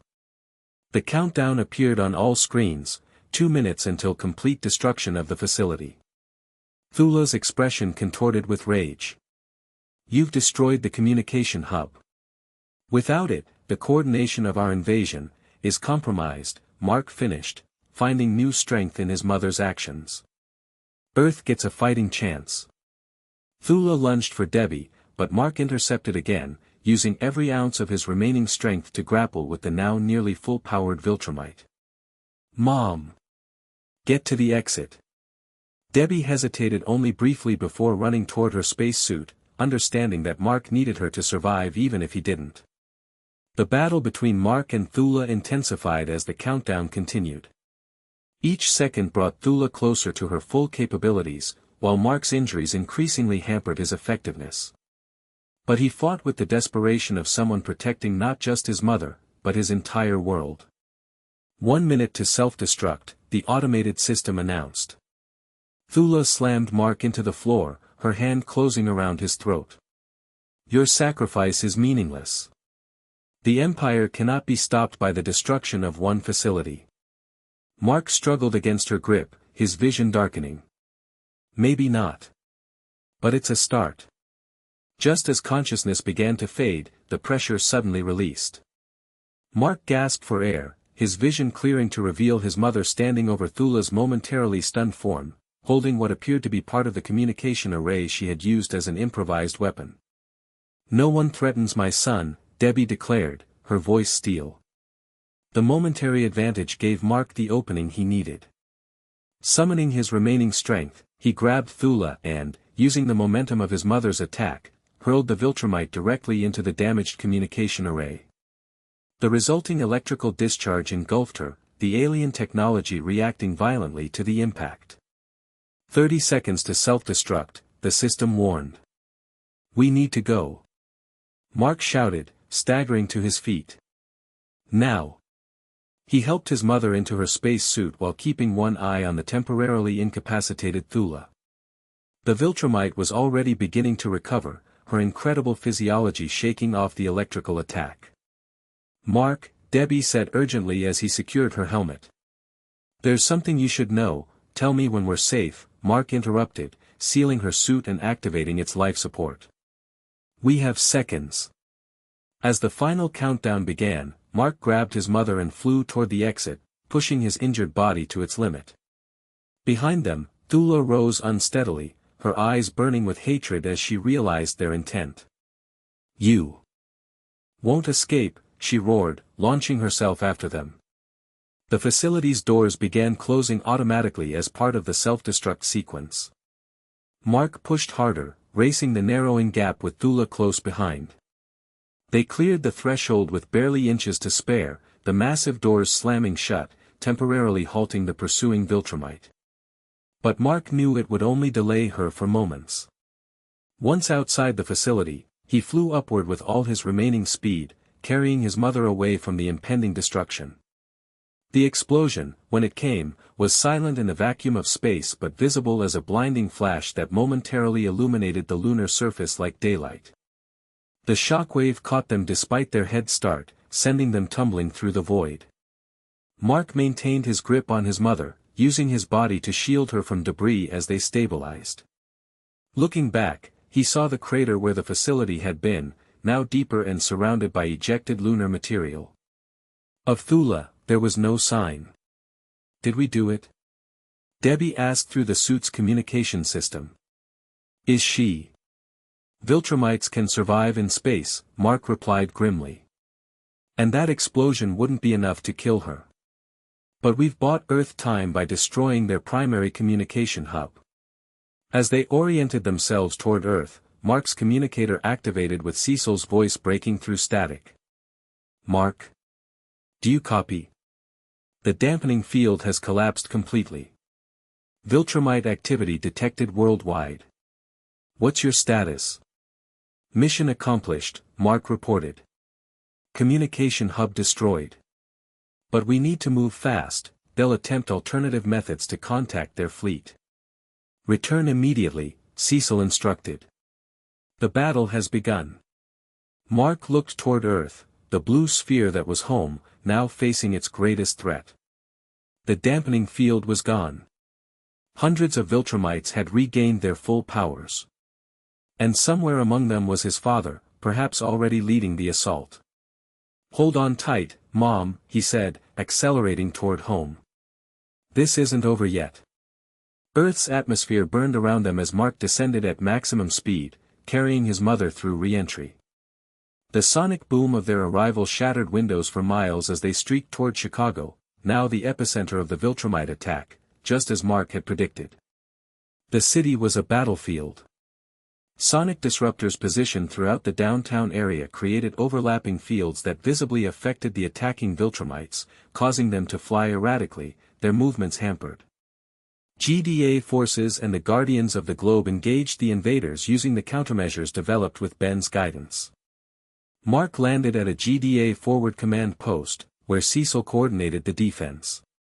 "Mom needs medical attention," he said immediately. "And I need a status report." As medics rushed to assist Debbie, Cecil's expression conveyed the gravity of the situation. "Viltrumites regained full power 23 minutes ago. Attacks began simultaneously in major cities worldwide. Casualties are significant, but the countermeasures are working better than anticipated. The sonic disruptors particularly." "And my father?" Mark asked. Cecil's face darkened. "Escaped containment the moment his powers returned. He's leading the attack here in Chicago, focusing on destroying our sonic emplacements." On the tactical display, Mark could see the battle unfolding, red indicators representing Viltrumites, blue showing Earth's defenders. In the center of the city, one red dot moved faster than the others, systematically eliminating blue positions. "That's him," Mark said quietly. "I need to stop him." Cecil nodded grimly.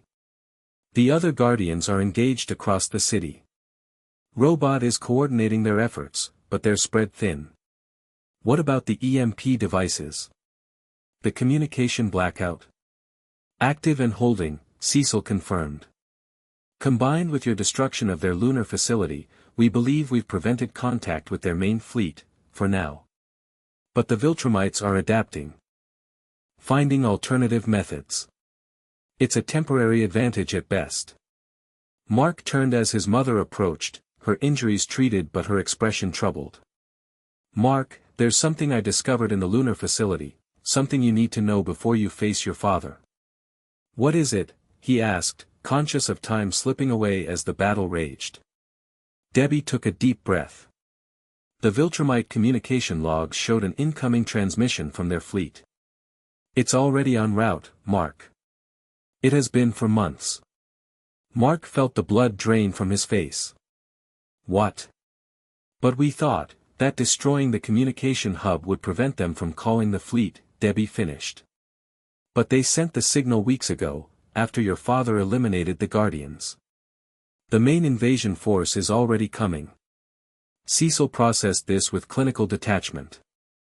"How long do we have?" "Days, maybe a week," Debbie replied. The logs weren't specific about arrival time, just that the fleet had acknowledged and was en route. The revelation hit Mark like a physical blow. Everything they'd done, destroying the communication hub, implementing the global blackout, had been based on the assumption they were preventing the main invasion. Now they learned it was already incoming. "Then we have even less time than we thought," he said finally. "We need to defeat the advance force completely before the main fleet arrives. Show Earth can't be conquered easily." Cecil nodded in agreement. "If we can demonstrate effective resistance against their advance forces, the main fleet might reconsider. Few empires want to commit extensive resources to subjugate a planet that can fight back effectively." "Which means I need to stop my father," Mark concluded. "Now. While our countermeasures are still working." As he prepared to depart, his mother caught his arm. "Mark. Your father, there was something else in the logs. Something about him." "What?" Debbie's expression was complex: anger, hurt, but also something like reluctant understanding. "He's been sending conflicted reports about Earth for years. Officially recommending invasion, but including details about humanity's potential, our resilience, our worth. Reading between the lines. I think part of him has been trying to protect Earth, even while following orders." Mark absorbed this information, unsure how it changed things, or if it did at all. "He still killed the Guardians. Still planned to help conquer us." "Yes," Debbie acknowledged. "I'm not excusing what he did. Just, maybe there's still something of the man we knew in there. Something you might reach, if given the chance." Mark thought of his father's warning about the main fleet, his offer of terms that might have saved lives. Had there been genuine concern behind those actions? Or mere manipulation? "I'll keep that in mind," he said finally. "But stopping him comes first." With those words, he flew into the battle-torn sky, toward the heart of Chicago where his father systematically dismantled Earth's defenses. Downtown Chicago resembled a war zone. Buildings stood damaged or collapsed entirely. Streets had been torn open, vehicles overturned and burning. Civilians who hadn't evacuated huddled in subway tunnels and basements, while emergency responders risked their lives to reach the injured. From above, Mark tracked his father's devastating progress through the city. Nolan moved with terrible efficiency, targeting the sonic emitters that caused Viltrumites the most trouble. Each destroyed emitter expanded the zone where Viltrumites could operate at full capacity. Mark intercepted him as he approached one of the largest sonic arrays, an installation atop the Willis Tower that created a disruptive field covering much of the downtown area. "Dad!" Mark called, hovering between Nolan and his target. "This ends now." Nolan paused, studying his son with an expression that mingled pride and regret. "You destroyed the lunar communication hub. Impressive strategy." "I had help," Mark replied, keeping his position between his father and the sonic emitter. "Mom says hello." Something flickered across Nolan's face at the mention of Debbie, a momentary softening quickly suppressed. "Your efforts are ultimately futile, Mark. The main fleet is already en route." "We know," Mark confirmed. "But that doesn't change anything. Earth will fight, today, tomorrow, for as long as it takes. We won't be conquered." Nolan sighed, seeming genuinely tired. Must we do this, Mark? Must we fight each other when the outcome is predetermined? Join me, help manage the transition. Save lives that would otherwise be lost in pointless resistance. You know I can't do that. Can't. Or won't. Nolan challenged. Think of what you're sacrificing. Not just your heritage, your birthright as a Viltrumite, but billions of lives that could be spared if Earth surrenders with dignity. Mark held his ground. Earth doesn't want Viltrumite guidance. We choose our own path, make our own mistakes. That's what makes us human. What makes you human is weakness, Nolan countered, his patience visibly thinning. Sentimentality. Attachment to concepts like freedom and choice when what truly matters is survival and progress. If survival means living as slaves, is it really worth it? Mark asked. Nolan's expression hardened. You speak from privileged ignorance. You've never watched civilizations collapse under their own short-sightedness, seen species extinguish themselves through war or environmental catastrophe or simple stupidity. Viltrumite guidance prevents such waste. At the cost of everything that makes life worth living, Mark replied. The right to choose, to discover, to fail and learn from it. Those aren't weaknesses, Dad. They're strengths. For a moment, something like doubt crossed Nolan's face. But it hardened into resolve as a distant explosion echoed across the city, another battle in the ongoing conflict. Enough philosophy, Nolan declared. That sonic emitter is coming down. Stand aside or be moved. Mark braced himself. You'll have to go through me. So be it. Nolan attacked with blinding speed, but Mark was ready, anticipating the move his father had taught him years ago. Their collision created a shockwave that shattered windows for blocks around, the force of two Viltrumite-powered beings meeting in aerial combat. Unlike their previous confrontations, Mark didn't immediately find himself overwhelmed. His father was stronger, more experienced, but the weeks of preparation had honed Mark's abilities. He countered Nolan's techniques with precision, having studied them his entire life. You've improved, Nolan acknowledged as they exchanged blows high above the city. I had a good teacher, Mark replied, blocking a strike that would have shattered concrete. You prepared me for this fight my whole life. Just not the way you intended. They separated, circling each other as the battle raged below. Other Viltrumites engaged with Earth's defenders, some falling to the combined effects of sonic weapons and coordinated attacks, others pressing forward despite resistance. Look around you, Mark, Nolan urged, gesturing to the conflict below. For every Viltrumite your forces neutralize, dozens of humans die. This isn't a war you can win through attrition. Maybe not, Mark conceded. But we don't need to win that way. He activated his communicator. Cecil, status on project feedback. 90 seconds to activation, came the reply. Nolan's eyes narrowed. What are you planning?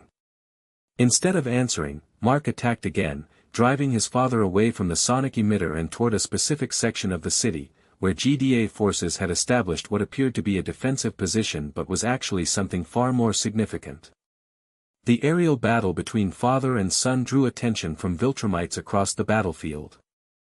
Several broke off their engagements to move toward the confrontation, recognizing Nolan's importance to their mission and Mark's threat to it. Your reinforcements are coming, Mark observed as he blocked another devastating blow. Right on schedule. Nolan frowned, detecting something in Mark's tone. What do you mean, on schedule?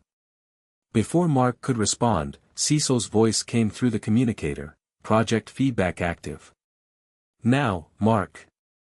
Mark suddenly disengaged, dropping altitude rapidly. Nolan pursued, exactly as planned, bringing himself and the approaching Viltrumites directly over the GDA position. The device activated with a pulse of energy that expanded outward in a dome covering several city blocks. Based on Ben's feedback form and developed using the knowledge he'd shared before departing, the energy field didn't attack the Viltrumites directly. Instead, it did something far more insidious. it began drawing power from them. Nolan faltered mid-flight as the field took effect, his expression changing from confusion to alarm as he felt his strength being siphoned away. "What is this?" "We call it the feedback field," Mark explained, hovering just outside its radius. "Inspired by my interdimensional friend. It draws energy directly from Viltrumite cellular structures, the same batteries that give you your powers." Around them, other Viltrumites caught in the field similarly weakened, some dropping from the sky entirely as their flight capabilities failed. The energy they lost visibly channeled into the central device, which glowed with increasing intensity. "Clever," Nolan acknowledged, struggling to maintain altitude. "But limited in scope. A localized effect that can't possibly." He was interrupted by the activation of a second feedback field several blocks away, then a third, then more, until much of downtown Chicago was covered in overlapping fields that systematically drained Viltrumite power. "We couldn't build many," Mark admitted. "But we positioned them strategically. Lured you all into the coverage zone." Nolan's expression showed genuine respect despite his predicament. "Using our strength against us. A strategy worthy of a Viltrumite tactician." "I learned from watching you," Mark replied. "And from Ben. Sometimes the best way to beat a stronger opponent isn't to overpower them, it's to turn their strength into a weakness." As the feedback fields continued drawing energy from the Viltrumites, GDA forces moved in with specialized restraints designed to hold them even if they regained their strength. One by one, the advance force that had seemed unstoppable just hours earlier found themselves captured, neutralized by technology inspired by a visitor from another dimension. Nolan, unlike his companions, managed to stay airborne through sheer will, though visibly weakened. "This is only a temporary setback, Mark. The main fleet still comes. And they'll bring technology to counter these devices." "Probably," Mark agreed. "But Earth now knows Viltrumites can be beaten. That knowledge changes everything." Nolan studied his son with an expression that mixed frustration and something like pride. "You really believe Earth can resist the full might of the Viltrumite Empire?" "I believe we deserve the chance to try," Mark replied. "And deep down, I think part of you believes that too." For a long moment, father and son hovered in opposition, the battle around them settling as Earth's forces gained the upper hand against the weakened Viltrumites. Then, unexpectedly, Nolan smiled, a genuine expression without the cold calculation that had defined him since revealing his true nature. "You're more like your mother than I realized," he said softly. "That same irrational optimism. That same courage." Before Mark could respond, Nolan made a decision that would change everything. With his remaining strength, he flew not toward Mark or the sonic emitter he'd been targeting, but straight up, rocketing toward the upper atmosphere with desperate speed. "Dad!" Mark called, pursuing immediately. "Stop!" But Nolan had too much of a head start, and despite the feedback field's effects, his desperation lent him speed. Mark followed his contrail into the stratosphere, pushing himself to the limit to close the gap. When he finally caught up, they were beyond Earth's atmosphere, floating in the silence of space with the blue planet spread below them. Nolan had stopped, waiting for his son. "Why run?" Mark demanded. "To regroup with other Viltrumites. To wait for the main fleet." Nolan shook his head. "To make a choice I should have made long ago." With surprising gentleness, he placed something in Mark's hand, a small device of Viltrumite design. "This contains codes that will identify any approaching Viltrumite vessel. Frequencies that will penetrate their shields. Tactical information about fleet formations and command protocols." Mark stared at the device in shock. "You're helping us?" "I'm choosing a side," Nolan replied simply. "Not Viltrum. Not Earth. My family." "Why now?" Mark asked, suspicious of sudden change. "After everything you've done." Nolan gazed down at the planet below, his home for 20 years. "Because watching you fight for this world with such conviction, it reminded me of why I began to care for it myself. Of what I found here that Viltrum, for all its power and advancement, lacks. And what's that? Growth, Nolan answered. True growth, not just in strength or technology, but in understanding. Humans struggle, fail, learn, adapt, and in doing so, evolve in ways Viltrumites cannot comprehend. Ways I didn't comprehend until I lived among you. Until I loved your mother. Until I raised you. Mark studied his father, looking for deception but finding only tired sincerity. So what now? You help us fight the empire you served for centuries? No, Nolan said, his expression turning grim. You fight. I buy you time. Before Mark could process this statement, Nolan pointed toward a specific area of space. The fleet will approach from that vector. I'll intercept them, use my status to delay their arrival. Create confusion in their command structure. Give Earth more time to prepare. That's suicide, Mark realized. They'll execute you for treason. Probably, Nolan agreed. But it's the only atonement I can offer for what I've done. For the Guardians. For the lives lost today. Mark felt conflicting emotions surge through him, anger at his father's crimes, relief at his change of heart, fear for what he was proposing. There has to be another way. There isn't, Nolan said with finality. The fleet is too powerful for Earth to resist without additional preparation. Someone must delay them, and I'm the only one who can approach without immediate attack. He placed his hands on Mark's shoulders, a father's gesture despite everything that had happened between them. Protect your mother. Protect this world. Lead the resistance when the fleet arrives. Show them why Earth deserves to choose its own destiny. With those words, Nolan pulled his son into an embrace, brief but genuine. Then, without further discussion, he turned and accelerated away from Earth, toward the distant stars where the Viltrumite fleet approached.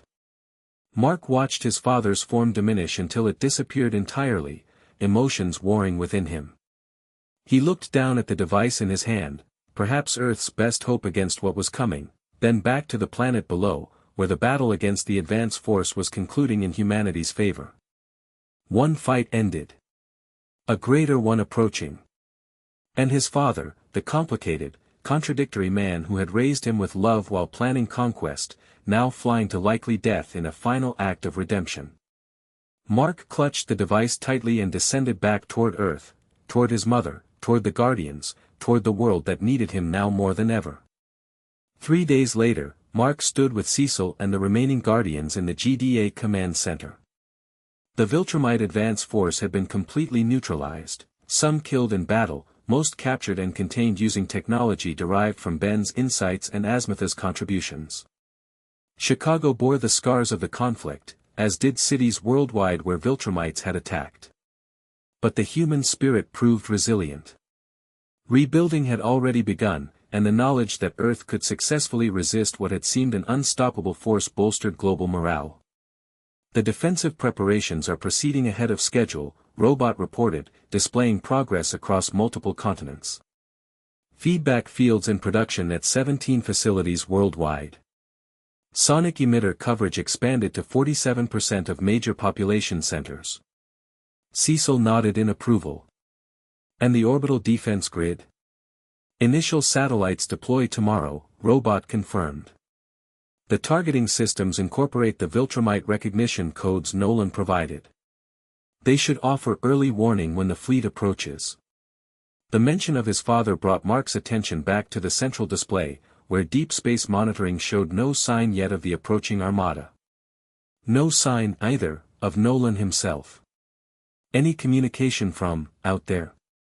Mark asked, trying to keep his tone neutral. Cecil shook his head. Nothing. Either your father hasn't reached the fleet yet, or... He left the alternative unspoken, but Mark understood. Nolan might already be dead, executed for treason against the empire he'd served for centuries. The empire he'd ultimately betrayed for the family he'd never intended to love. Debbie, who had insisted on joining the GDA's planning team, placed a hand on her son's shoulder. He made his choice, Mark. Whatever happens now, he did it for us. For Earth. Something went wrong with this response, please try again. Continue the narrative with the next chapter. The end. Thank you for watching this video. Please be sure to subscribe to our channel and like this video.